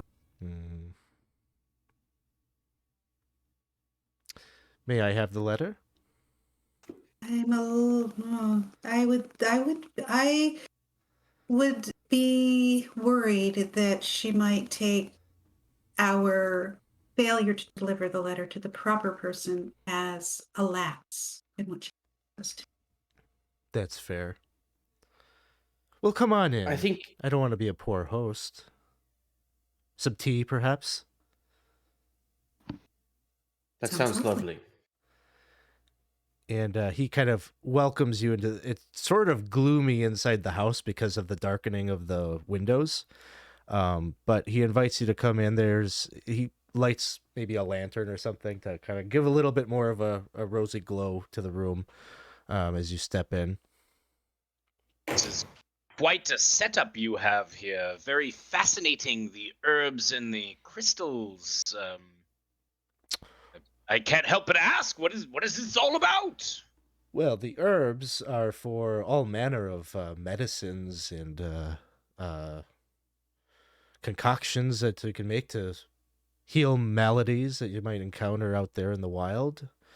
There's all sorts of innate properties to the plants here in the Dolmenwood that, I'm just trying to document me and my sister, see what they all do. As for the crystals, they ward away the bad spirits. I look to Weymund to see if that's true. I'm also observing the crystals to see if they're crystals or gems or I would say they're more like these kind of prismatic kind of shards. They're not really like a true gemstone that's like been properly like refined, but they do have like a spark of a glow to them. So not enough that it casts like, light, that more like, kind of the faint glow of like a glow in the dark sticker. That's what I was, that's what it is. They've absorbed light. I'll look at Thomas and just say, I'm more of a gemologist, I suppose, but crystals and prisms, there are many components and many vectors for magical prowess, and protection is certainly one of the things you can bring about, but I'm unfamiliar with doing that through crystals. Well, we've certainly heard a lot of rumors about the power of crystals out here in the Dolmenwood. Is even something about people smoking them. Have you heard any such things as this? Oh yes, I have. Although from what I understand, it's not, there's a little bit more to it. They need to be the right stone, and it needs to be properly processed. I myself have attempted this feat, but it doesn't seem that I've been able to quite get it right. From what I understand, the caretaker there of the woodcutters' encampment just to the north, he's grown accustomed to the taste of crystal, and he apparently knows a way of synthesizing it. He makes his own. Yes. Sources his crystals from a cave that lies further up along the banks of Fog Lake. Say, you said you're in the employ of Madame Shantywood. I may be able to, I have need of more crystals. My understanding is that it is a rich supply of, and he kind of just gestures around all the crystals you see hanging about. I need more, and I'd be willing to pay you if you could recover some. Look around at everybody else too. Are you insinuating that where should we recover them from? Well, it's not much of a mystery where this place is. Sort of a tourist spot for folk from Brackenwold to go and step into the caves and take a look around. Although I do hear that there are some unsavory residents that have moved into the caverns there. Rumors of troglodytes and kobolds and such. But Goblins? That I have not heard. But it certainly could be. I only ask because we have met some goblins on our way. Oh, how do you feel about goblins? Well, they're very interesting, actually. They seem to be all noise and thunder without very much bite. I care little for them myself. Well, you should treat goblins with care. Earn their trust. They might teach you. They might trade with you. And he'll explain that he'll say he hasn't. This isn't firsthand knowledge of his, but he'll say that there are some goblins in the Dolmenwood who maintain markets in the land of Fairy, and if you can earn their trust, they may lead you to these markets where you can buy all sorts of wondrous things, trade things that come and originate from the land of Fairy. Well, then, I'm very glad we left them alive. Well, some of them. And they understood what. If you ever happen upon any goblin merchants, I would implore you to come back and tell me the tale. I'd like to hear more about that. Let's see. So, anyway, you're really here to see my sister. Such a disappointment. I was really hoping that it was me that the madam was looking for, but if you just hold one moment, I can go and get her. In the meantime, he kind of claps his hands as he makes his way up a staircase that leads to the second floor. But as he does that, there's kind of like a second room off of this like living area that you're situated in, a place where there's like a hearth and like kind of a kitchen area. And there's these three little sprites that are they're flying about, and little fairies that are flying about, and they are pouring tea and bringing you some like refreshments and things as he moseys on upstairs. I'm gonna like nudge my brother and sort of whisper to him like there's something off with him and sister. Yes. I'm almost feeling like they may be one in the same in some strange magical something. I don't know. Getting bad vibes. It's He would kind of nod, but as you say that he sees the fairies and he's trying to keep his distance away, but he's really just looking at all the different herbs and stuff. it is possible that this is where Lady Shantywood procured the, what was it called? Or Ostrich. ostrich or rat. Off. It might be wise to inquire Yes. if he has some of that as well. My notes are all awful because they're in my handwriting, so it's like margarine, MacGyver, and ostrich potions. Ostrich Well, potion. Yes.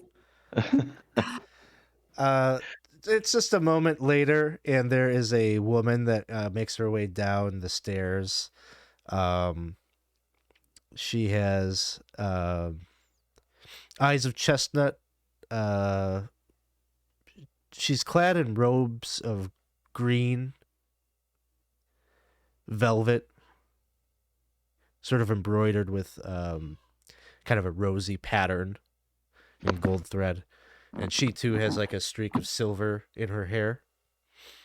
And she comes down and she says, welcome, my friends. My brother told me all about you come from Madame Shantywood, and she has sent a missive. Please, I would like to read that. I'll hand the letter over. It says Verdun, right? Oh no, I'm sorry, Mercian. Mercian. Here you go, Mercian. Pleasure. And she breaks the seal, the wax seal on it, and she unfolds the letter and she reads it. And she smiles and has sort of a flirtatious look on her face. And she says, "It was me. She chose me. I see. And so you all are you're under her employ? Is that what I am to understand from this?" We have an arrangement. It's more of a partnership. Mm-hmm. Hmm. Well, it says here that whatever it is that she has over you, she would like for you to assist my brother and I in our work. I believe my brother already shared with you our need for more crystals to continue our studies here. Speaking of him, I expected him to be part of the conversation. Where did he go? Oh, he's busy. Our work requires constant attention. Gotcha. Speaking of work, I noticed all these interesting looking herbs. Do you have notes of somewhere where I might be able to look for that? I am a bit, I have an interest in collecting these myself, especially if they have any benefits. She says if you're willing to stay the night, she doesn't have anything written down, but if you stay the night with them, she'd be willing to, in conversation, kind of share what she knows. Oh. Would it have to be this night? Well, you can always come back. It would take a lot of time. We have much here that we have collected. I would say that if we are going to be collecting crystals, rocks for our friends, that perhaps that knowledge being passed to my brother may be useful for us on the road. Yes. And Why those? And he's just gonna be pointing towards the little fairies. What do you mean, why? They are friends. They are... trusted servants.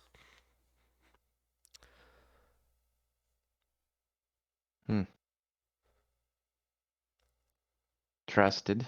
Yes. And then she'll introduce them. There's one that like each of them has a very distinct color palette. Like Mm-hmm. not necessarily that I guess their skin would be this color and as well as their clothes. There's one that is pink, and she says that one is Talawak. Blue is Lily Shill, and the red sprite Brigadoon. And they all kind of like chittering and giggling, like as their names get called out, they get all shy and like go and duck behind like the bookcase and kind of peek out. And Oh, nice to meet you. he kind of is still a bit reserved. they're waving at you and blowing kisses. If you don't mind my asking, how did you, one such as you, come to be to employ fey creatures? Well, when you study the arcane arts as I do, we've learned much about the Dolmenwood and have encountered many creatures that's both friendly and unfriendly. These are some of our guests. Sometimes we entertain for those who come far and wide to be here with us, and these three stayed. Gotcha. Fascinating. And the entire time, just to kind of set the scene a little bit too, like the grinding of that wheel is kind of constantly kind of loud and shakes the structure of the building a bit.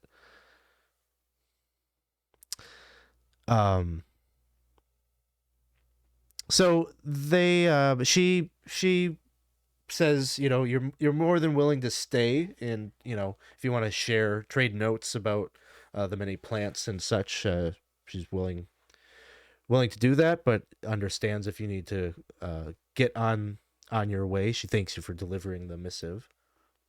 I would certainly really like to spend at least a little bit of time just looking at what I see and see if there are things that I don't recognize and maybe ask her about one or two as well, just so I might be able to be better able to find them.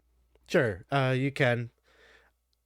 I'm not going to give any kind of mechanical benefit unless you spend the night and actually engage in that, but yeah, superficially you get some notes about the herbs and such. Friends, I know we have other business, but it might be beneficial that we take at least one night here. I feel like this information is going to go a long way in our travels. I am as uncomfortable as my brother with spending the night with fey creatures, but I tend to agree with him on this one. All right. So is the group's plan you'd like to stay the night? Well, if they're up for it, I'm fine with it. Same. Okay. Same here. One thing I would ask is of Lady Mercy is she aware of any of these dolmen stones in the immediate area? She is aware of. I have to pull up a map so I can talk about these. Nice. Should have known Thomas as a one-track mind.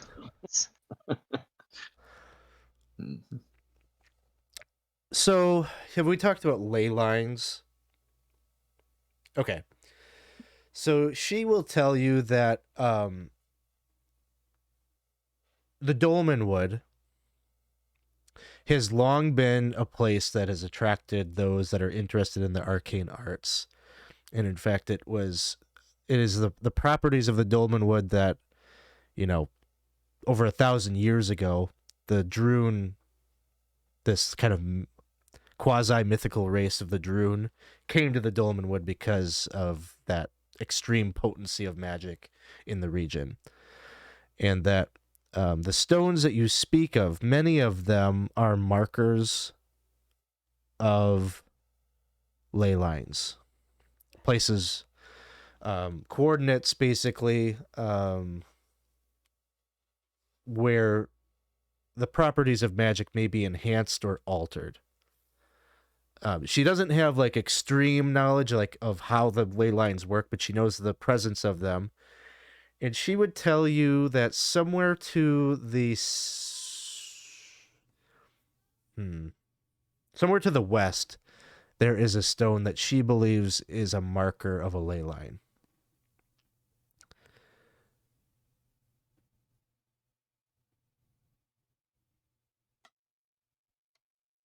Somewhere to the west. Somewhere to the west. Yeah,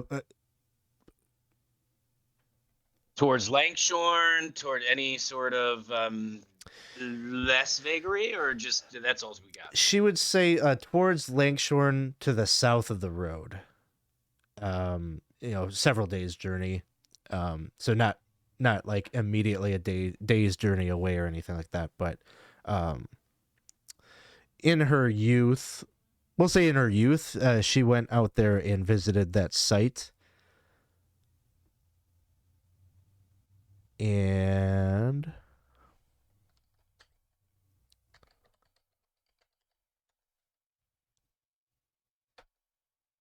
Even in her youth.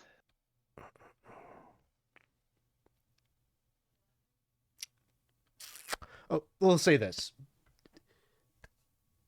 She would have liked to have studied it more, but there is a droon that watches over it, a very powerful droon, and she ran afoul of him and decided not to return. Basically, she was in a wizard. She was younger, so she wasn't quite as impressive as a wizard as she is now, and just barely survived and decided not to test fate ever again and go back there. You bring up an interesting point. What age does her and her brother appear to be? Rather youthful. So even in her youth, even though she appears youthful. Yeah, she talks like that. Like, yeah, she's much older than she appears.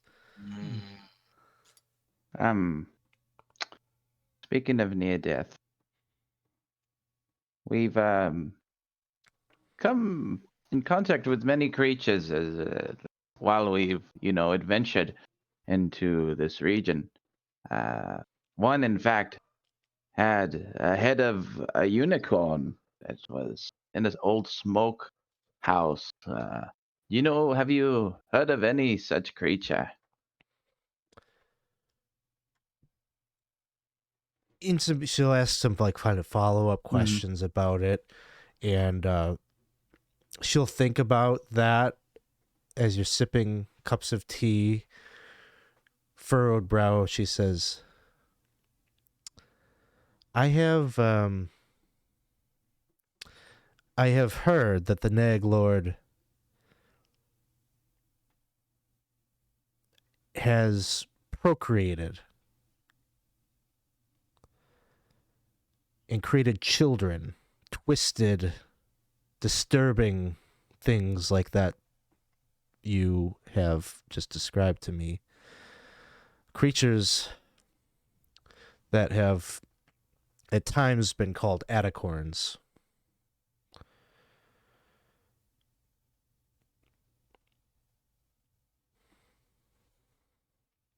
You believe this Nag Lord is real? I do. Have you seen him?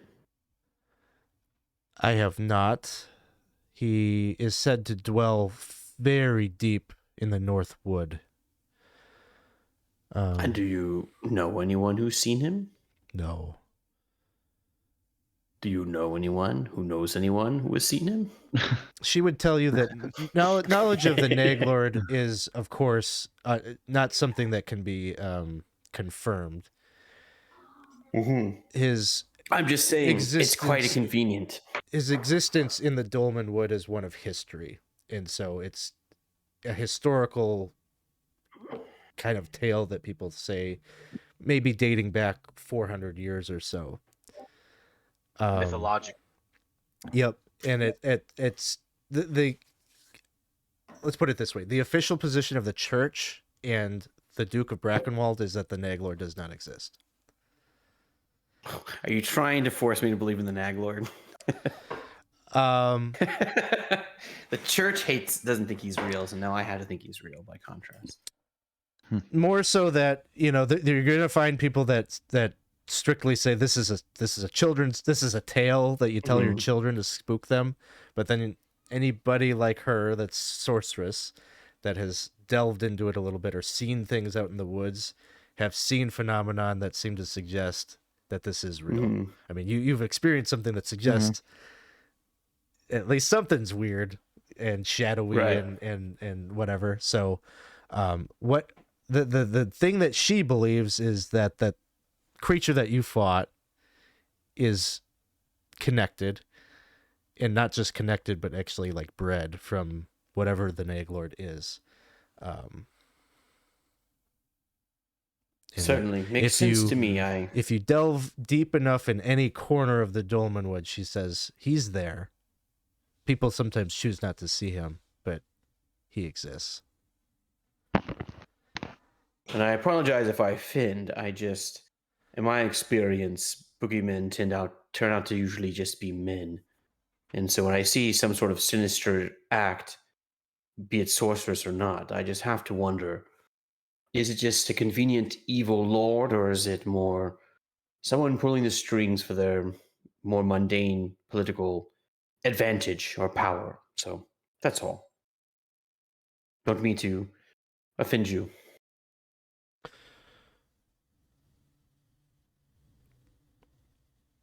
We've all had the experience of fighting one of these creatures, and it certainly didn't look very wholesome to me.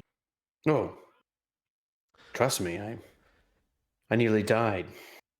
I understand that there is something wicked, but I don't know. When you bring up politics, Just strikes me. she would probably say the belief in the Nag Lord is extremely inconvenient for the political powers to be. I can tell you one They would thing. have to do something about it. Mm-hmm. True. At some point, maybe she'll even go further and be like the belief in the Nag Lord maybe is what prevents the Duke of Brackenwold from expanding its borders. Like it's difficult to convince people to go out into the wood and explore further. The region, the borders of the Duchy of Brackenwold have not really expanded in many centuries. I've learned something from our short time in the Dolmenwood. Not many things are as they seem, and there are dark things at play. I'm not saying I necessarily believe in the Nag Lord, but I would say that thus far we've seen that possibly mythologies have a hint of truth. So, say let's keep our minds open at least to the fact that there's a lot of evils out there that we will be dealing with. I, for one, am really interested in learning what your task is for us, lady. While I do have an interest in finding new herbs, mainly because they fetch a reasonable price. I'm also very anxious to get a chance to know more of the land. So far, I've spent most of my time stuck in towns, magic towers, or buildings of other sorts. I'm beginning to get itchy.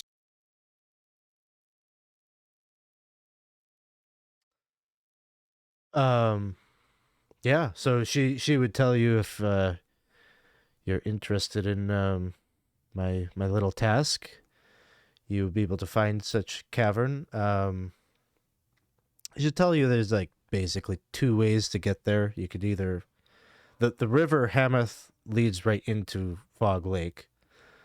So you could certainly access it that way. Otherwise, once you get to the woodcutters' encampment, if you were to take the road that you will find there that heads east, which if you follow it for a number of days would eventually take you to Brackenwold, there's a little trail off the road that leads north. Trail is one in which pilgrims will come from Brackenwold and Prigwort and such, people that want to go and take a peek into that cave because they like to. Apparently it's a very beautiful scenic place with where all these kind of crystals can be seen.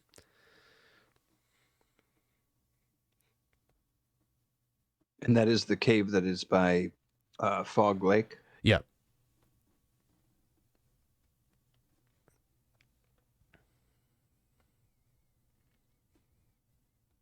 Sounds like it will be a fun journey to get there. And even if at the end of the travel we might run in some kobolds, that's what Veridan suggested. Do we know what a kobold is in the world? I think so. Well, kobolds and troglodytes, I believe. Are you these said. dog kobolds or dragon kobolds?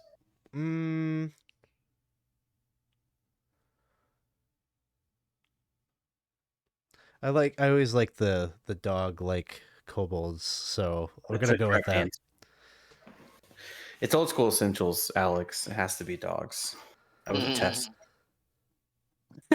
You passed. Testing you. You passed. I will See explain what you why made I of, paused man. there to consider that. Because it's a cave. Crystals and treasure. Lady So the Mercy. idea is that we'll collect. Are there specific crystals? Not really. Variety is what they're looking for. It's not so much like that they're looking for one particular thing, but they will assess what you bring back at that time to give you a price on what it is. I'm gonna ask them specifically about the crystals for smoking, if they have a description of those crystals. Yeah. She will tell you she doesn't really know. That's one of the things that she's experimenting with, it seems like. But nothing that she has gotten her hands on. She's failed every time to synthesize the same thing.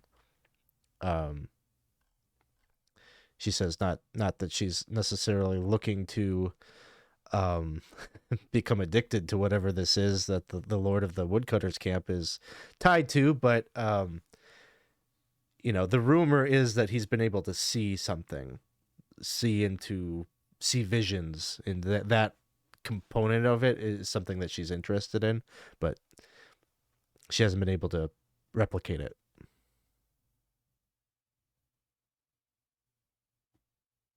Gotcha.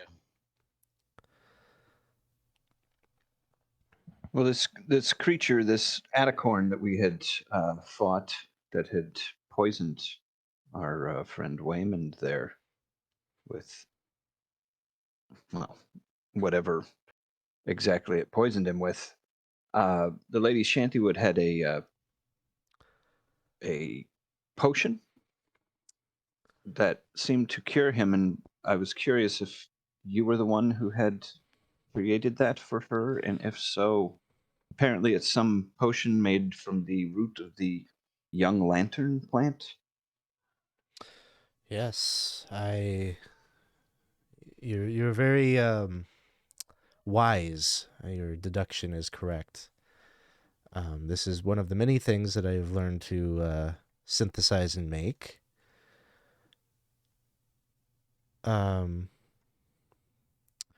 If you are interested in it, I can certainly sell it to you, but it is costly.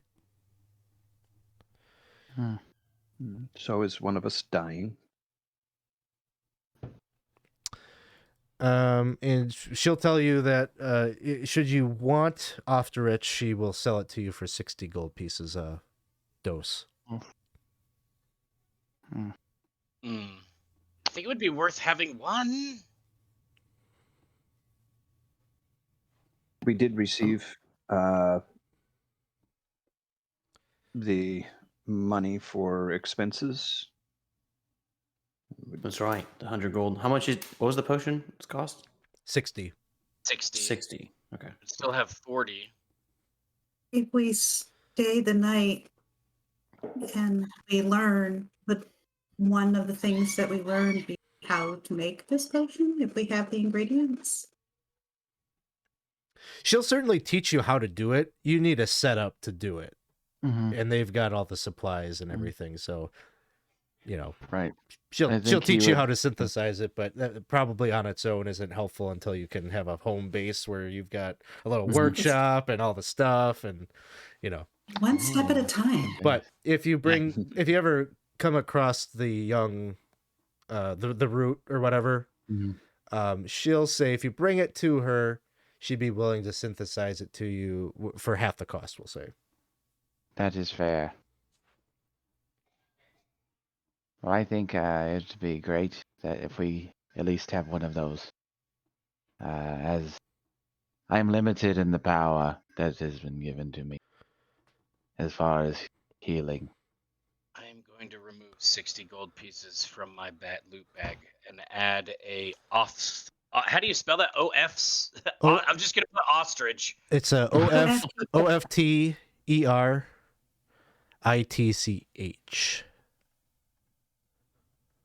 Ofterich. So while all of this conversation has been going on, I've been sipping the tea. What am I drinking? It's just like a chamomile tea, we'll say.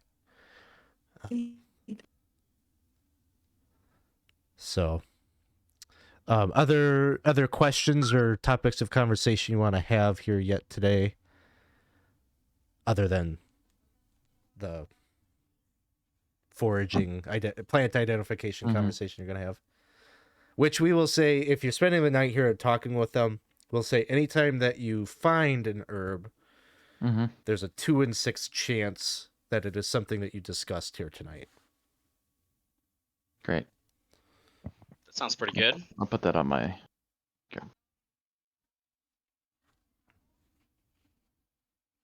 Sounds helpful, useful. Very excited. It's a whole new place, and I'm getting a chance to learn about new things I can actually sell. Even if I'm not as good at finding it as Friar. Hey, we could use all the help we can get out here.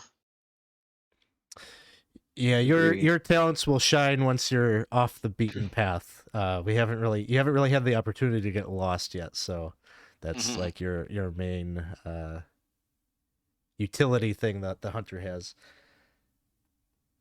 Which getting lost in Dolmenwood could really suck. I think it's also a distinct possibility of it happening. Because let's face it, we really don't know all that much. If we didn't have the River Hemeth here, we we'd be going off of Thomas's map and which is probably pretty good. But the longer we go off of Thomas's map and leave the River Hemeth, the more chance we have to get lost. So And I think that's something that the friar actually would bring up. You are.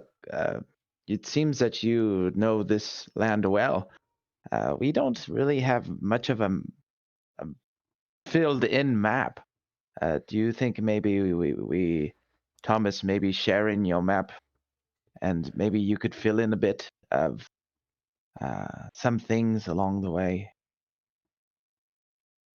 Yeah. She kind of generally in the vicinity you're in.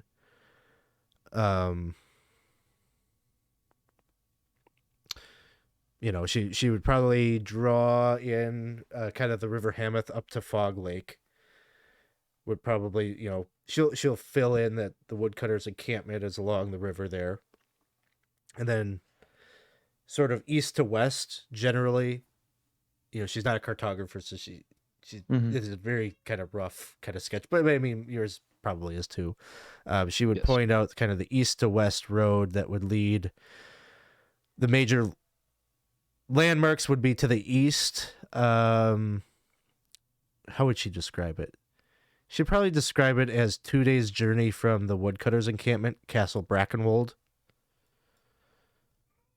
And then from there, she would draw in a road that would lead from Castle Brackenwold to the northwest.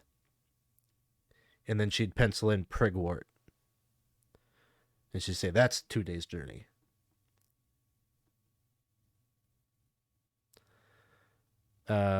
Maybe halfway in between Castle Brackenwold and the woodcutters' encampment, she would create a little dotted line and write in cave path. And she'll say, this is, if you wanted to go by foot to the lake in the cave, you could take this path. And then, from Dreg, road that leads west, maybe she'll estimate 2 days' journey there, and then she'll fill in, like, Lankshorn.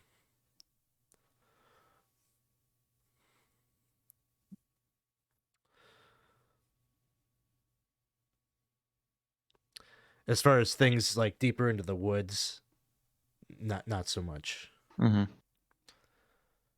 This will help us. If we are to get lost, at least we know, hopefully, what direction a road would be.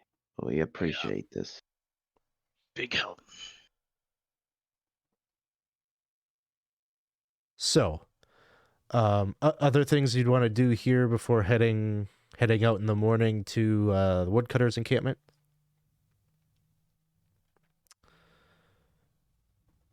Otherwise, we'll say yes, you have progressed now to the 29th day of Igwild and start continuing north along the river, it sounds like. And we'll say,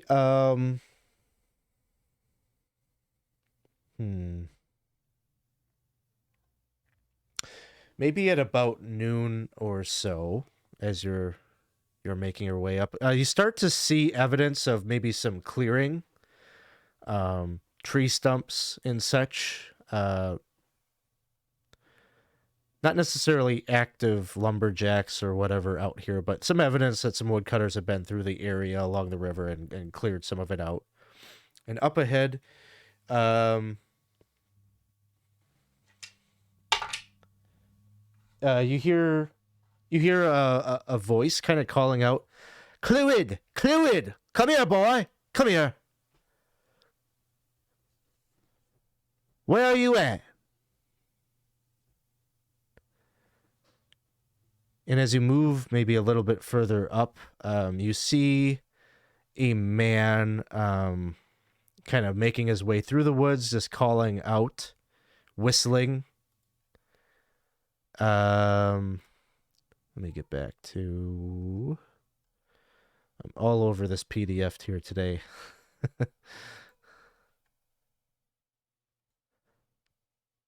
Making you work for it today.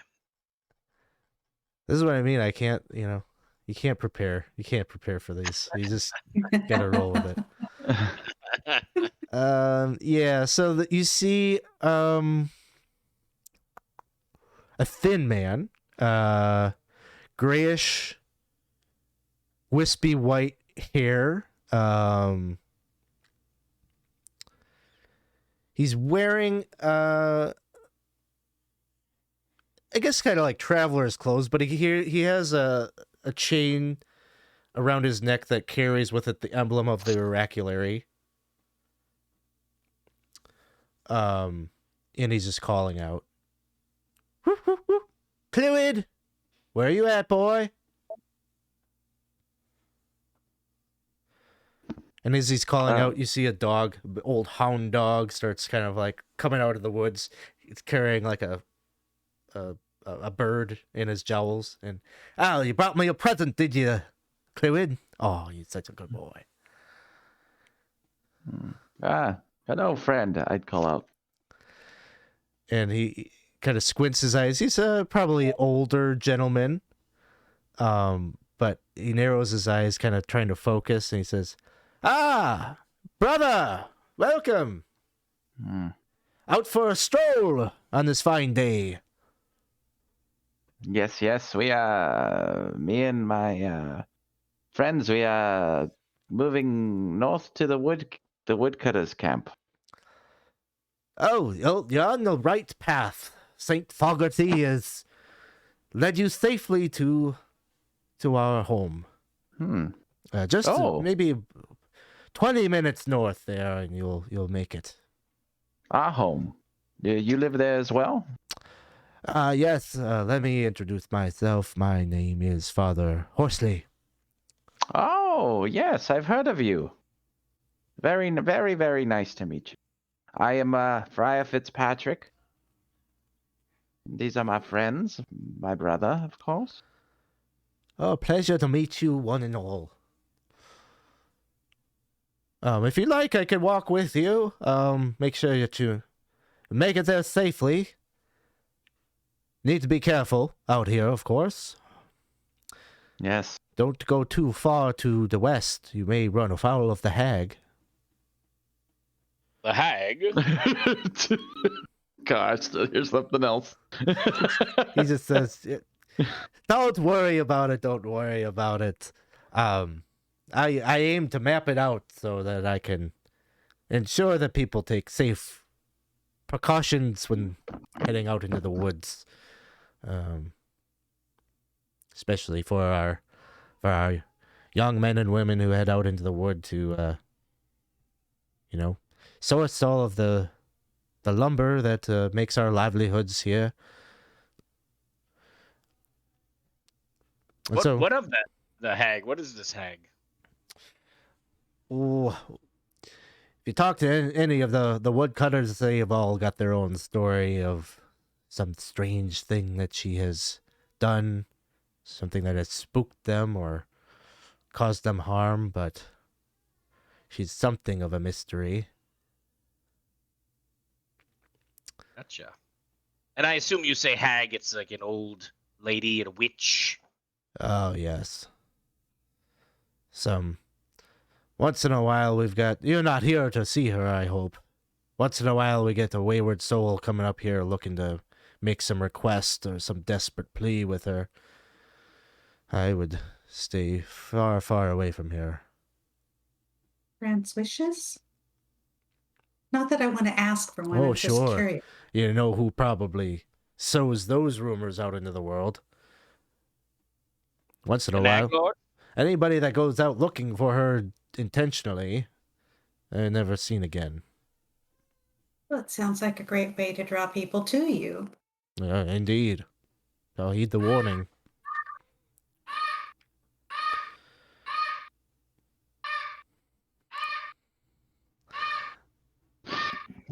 Oh, what is that? I hear a bird. I hear a bird in the Oh, distance. stay here, Cluid. Stay here. I just got your back, the old hound. It's the hag. Yeah. Oh, we must How make could be haste. the hag? So Some strangely feathered bird. so you continue to make your way through the forest, and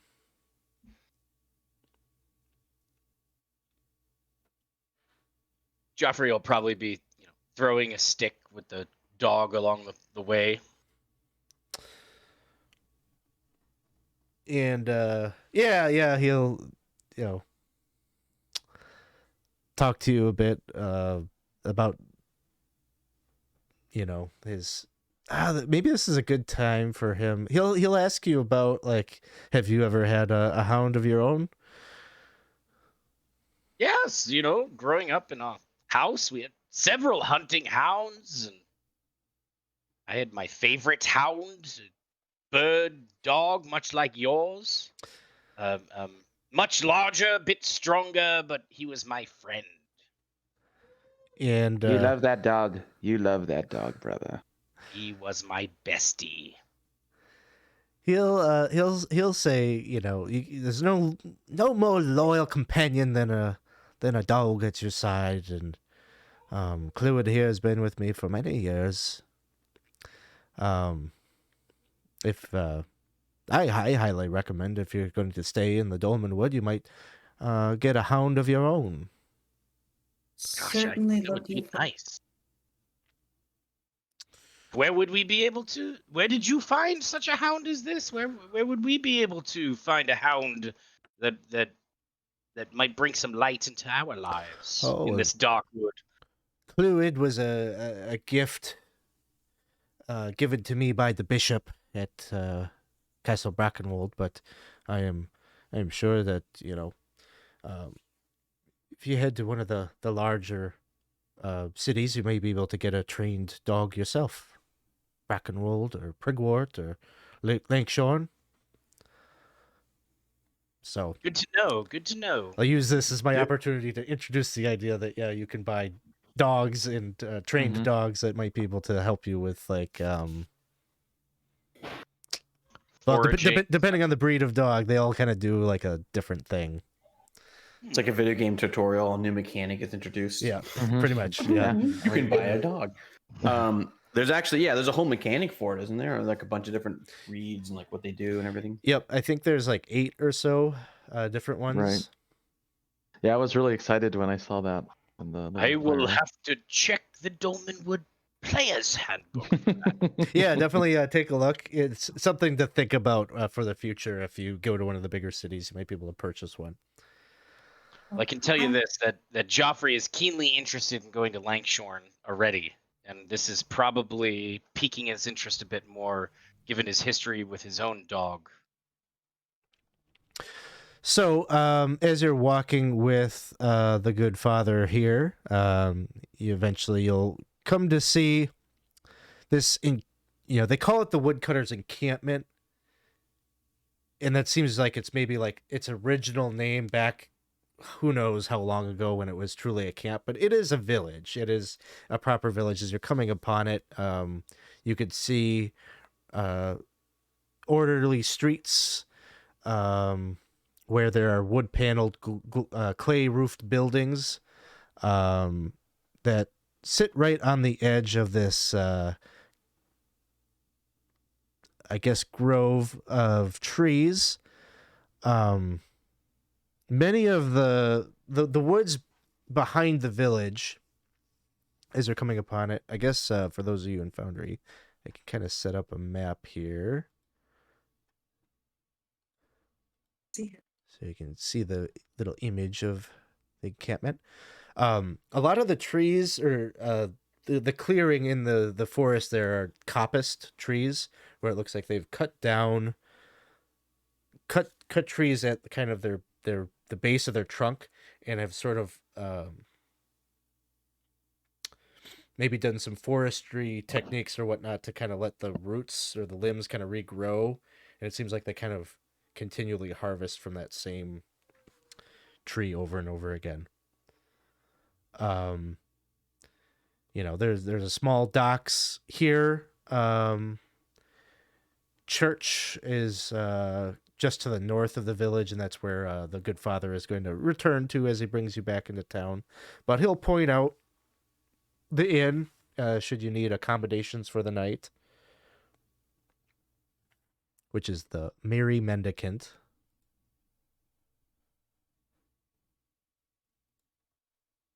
Father,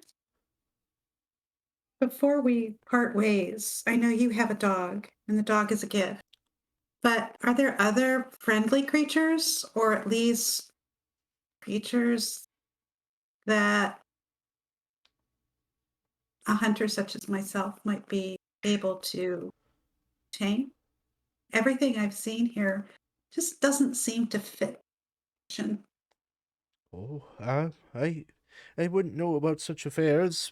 Maybe you could ask someone at the Lumbermaster's Lodge. Maybe some of the woodcutters might have knowledge of little pets or animals that they train. I'm not sure. No, thank you. Father, I've been to this. We've been here for a bit, and I've yet to come across a shrine to one of our beautiful saints. Do you know of any such shrines in the area? I do. I maintain the shrine of Saint Fogarty myself. Oh, I'd love to see it. Come along. I'll take you to it. And let me pull this up real quick. He'll take you to the church. And Saint Fogarty. Do I have my right player's guide up? Yes. So he will take you kind of off to the side of the church. There is maybe a little side path where there is a statue that shows a man that it kind of dressed sort of like the father here, has a kind of a walking stick in his right hand and a lantern in his left, but wearing an emblem of the oraculary around his neck. And the father will invite you to come and pray at Saint Fogarty of the Cups shrine. And this would give you the spell Light, one casting of light. Ooh. You would pray. He would pray for just guidance in dark times, and he'd pray for his comrades for the continued safety as we go through out the forest, and give thanks always to the one true God. And he will say to you, as you're praying, the prayer is one of safe passage and safe travels. That is sort of the aspect of Saint Fogarty. He is said to be kind of the shining light in the wilderness that guides lost travelers back to the path of the light. And the father will talk a bit about how they are blessed. He's blessed to be appointed as the caretaker of this shrine. But many of the shrines have been lost and abandoned throughout the wood. The church is very eager to restore these lost shrines. And if you're going out, if you happen to be staying a bit, and it seems that you have important business here in the Dolmenwood, should you find one, you may wish to bring knowledge of it back, or even seek to restore it yourself. Yes, I think that would be lovely. It would be an honor to do something like that. I am traveling anyway, right? But it is, friends, if we do come upon one of these shrines, would you do me the favor and give me some time to restore it to its glory? Not as it may be just a prayer itself might help out.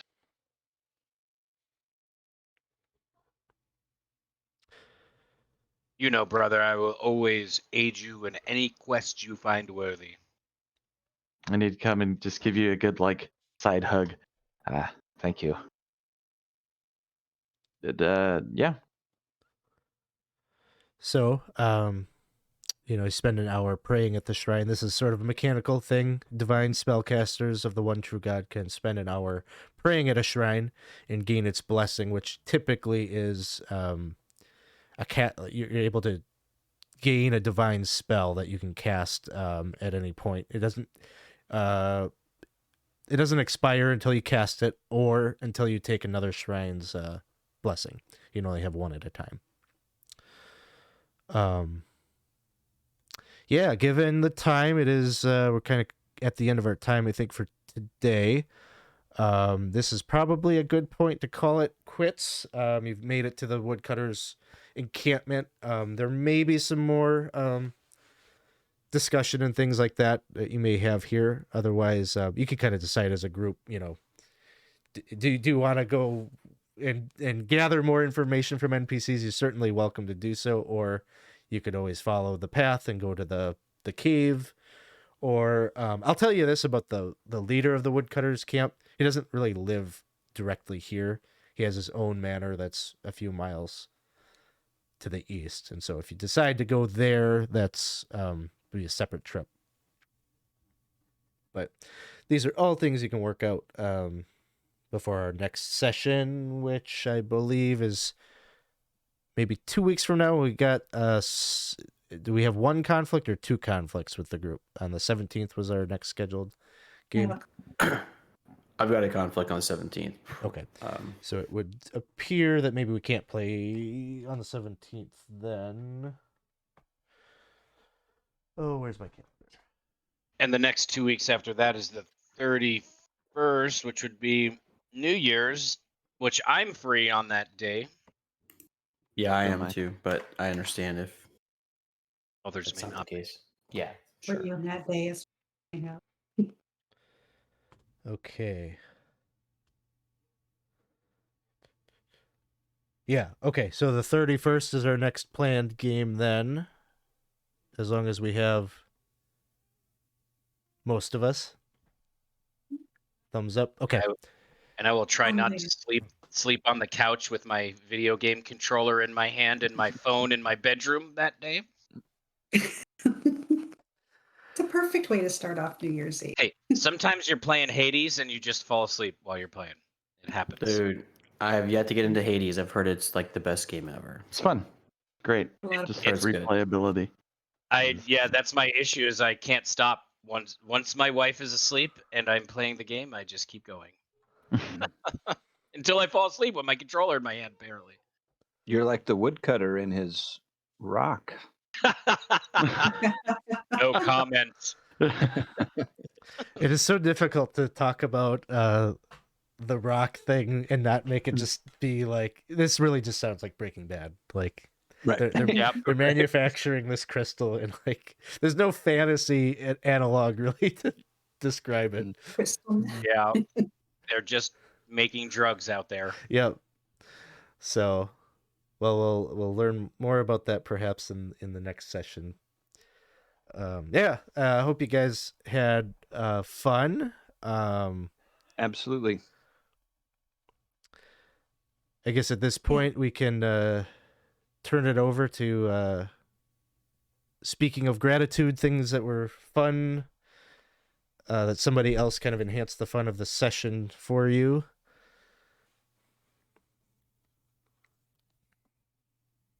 I mean, I would just I don't think for me, I don't think necessarily anything stood out. Just it was just fantastic with everybody. I mean, I hate to do the thing with, where you give everybody a pat on the back, but I think it was a really fun session for me, and I'd just like to thank everybody. I think that's fair. I feel like it was we really meshed well as a crew. For sure, I definitely, I guess I'll call out, I thought,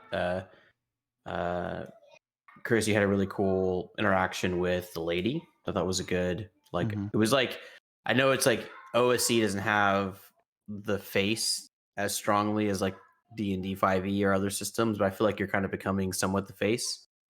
And it's cool just seeing like the minstrel who has all the personality being the face naturally as opposed to like because you have the highest persuasion skill, So it's kind of cool seeing that.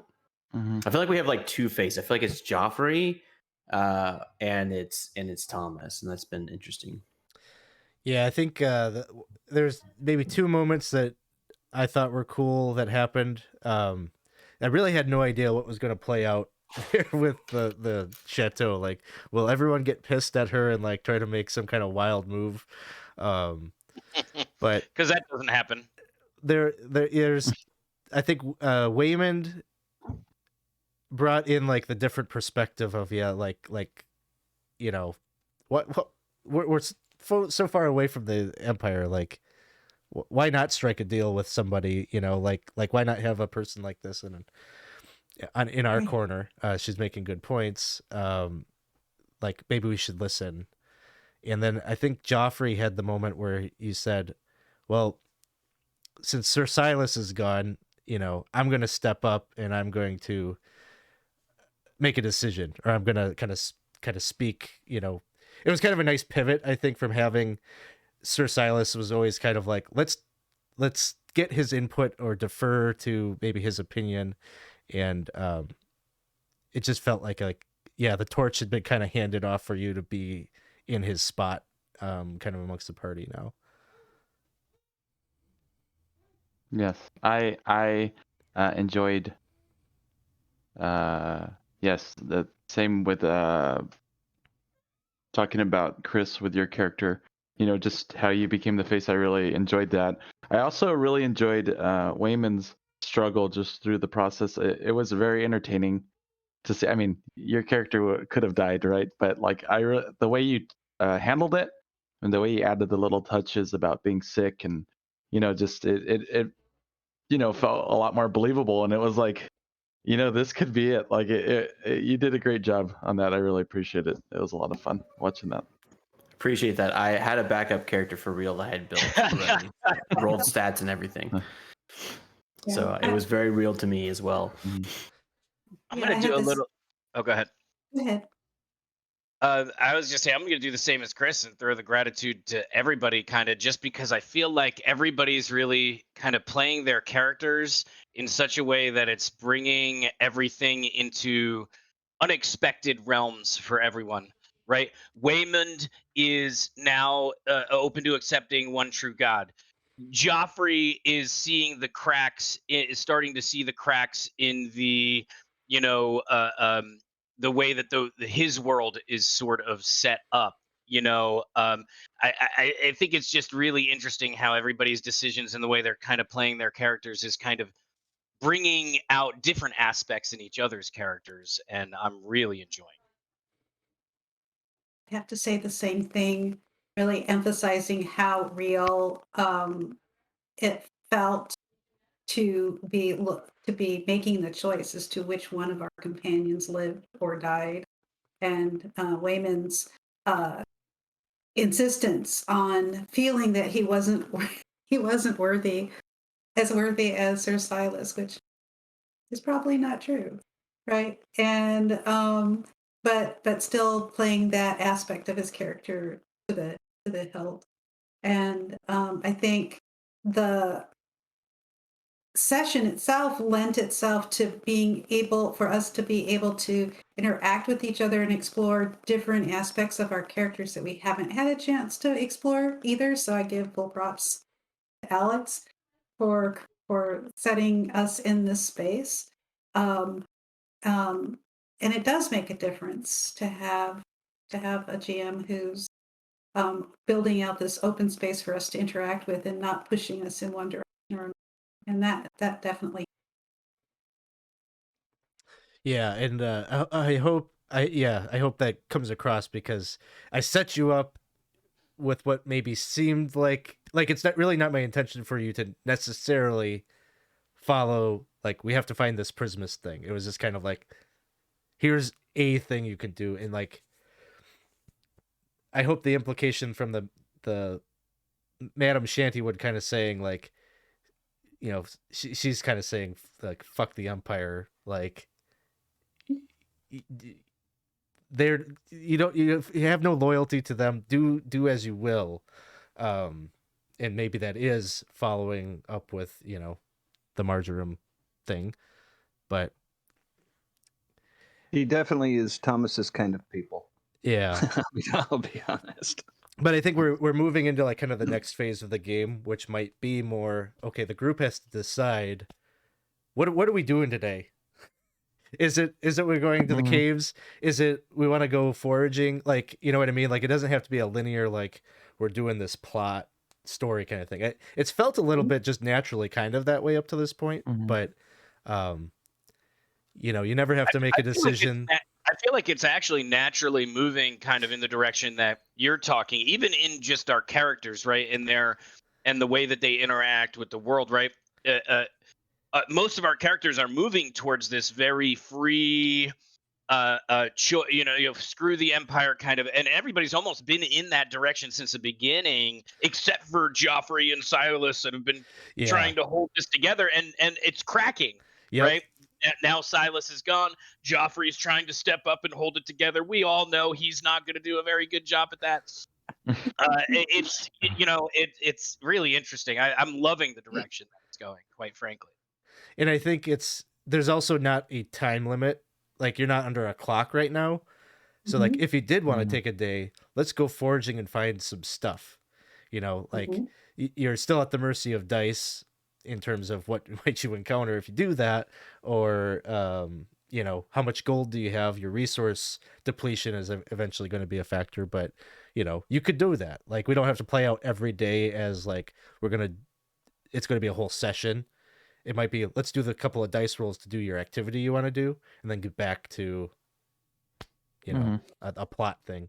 So, just one of the beauties of this game system, this mechanic is you're really playing those things out instead of waving them away. yeah, that's what I like about this, is like the exploration has some weight to it versus, you know,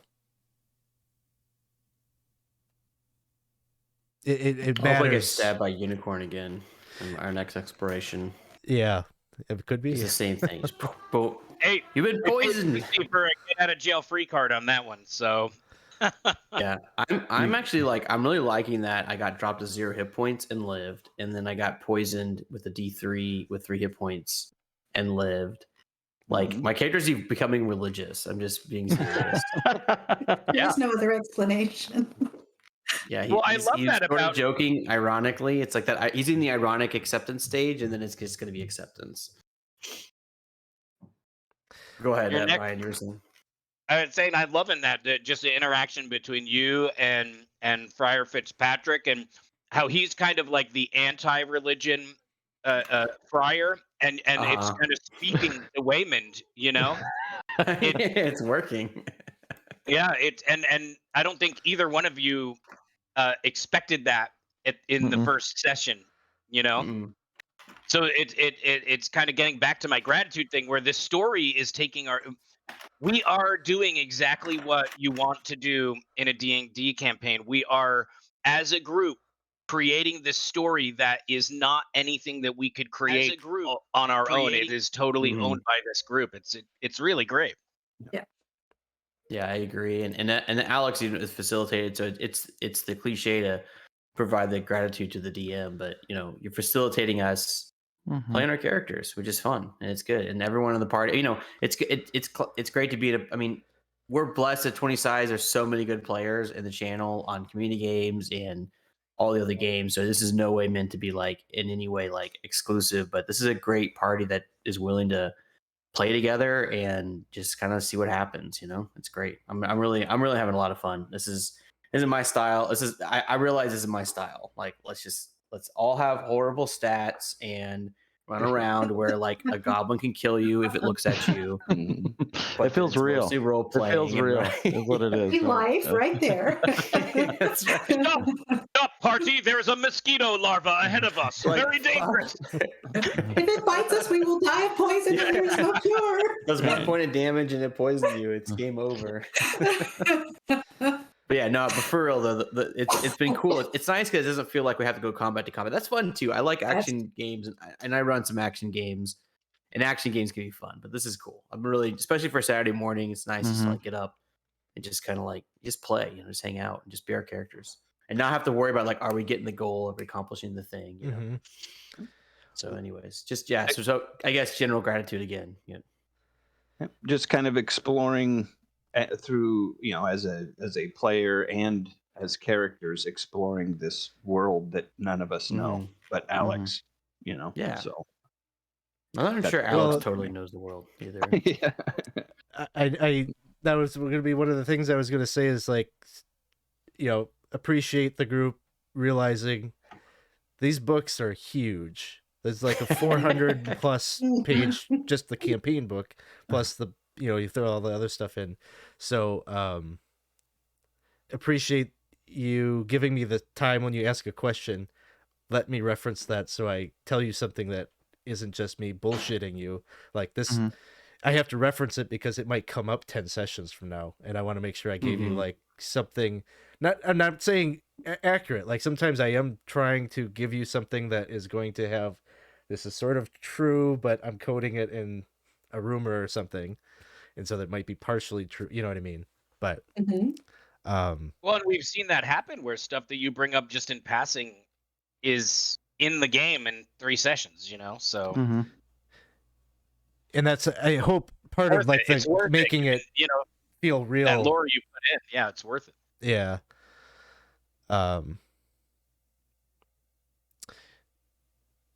Yeah, so I think that's where we'll probably wrap it up here. Thanks everybody who's still hanging out with us and still enjoying listening to these. Be a little bit of a break here, but about a month from now on the, what did we say, the 31st, we'll have our next live session. So in the meantime, last session of 2022. Yeah, that's right. And I guess the exciting thing here is, I think I posted it in the Discord. They've got some more Dolmenwood modules, like adventure modules, that they're going to be putting out. And so, like you asked about House Mulbreck, that's one of the sessions or one of the adventures that they're going to put out. So it's like, okay, maybe we put a pin in that until that module comes out. We can see what, because one of my thoughts was to like, okay, maybe I like mod in like Castle Amber or some other module and like give it the fungus kind of flavor or something. But then when I saw that they were coming out with an adventure module for, I'm like, okay, let's just wait. Let's wait. That'd be kind of fun to play through maybe. So anyways, thanks everybody. We will let's see if we got anybody here we could raid. I think we'll go and send a raid over to Roll Positive Gaming, see what they're up to. Thanks all. We'll see you all soon. Thank you, everyone. Bye.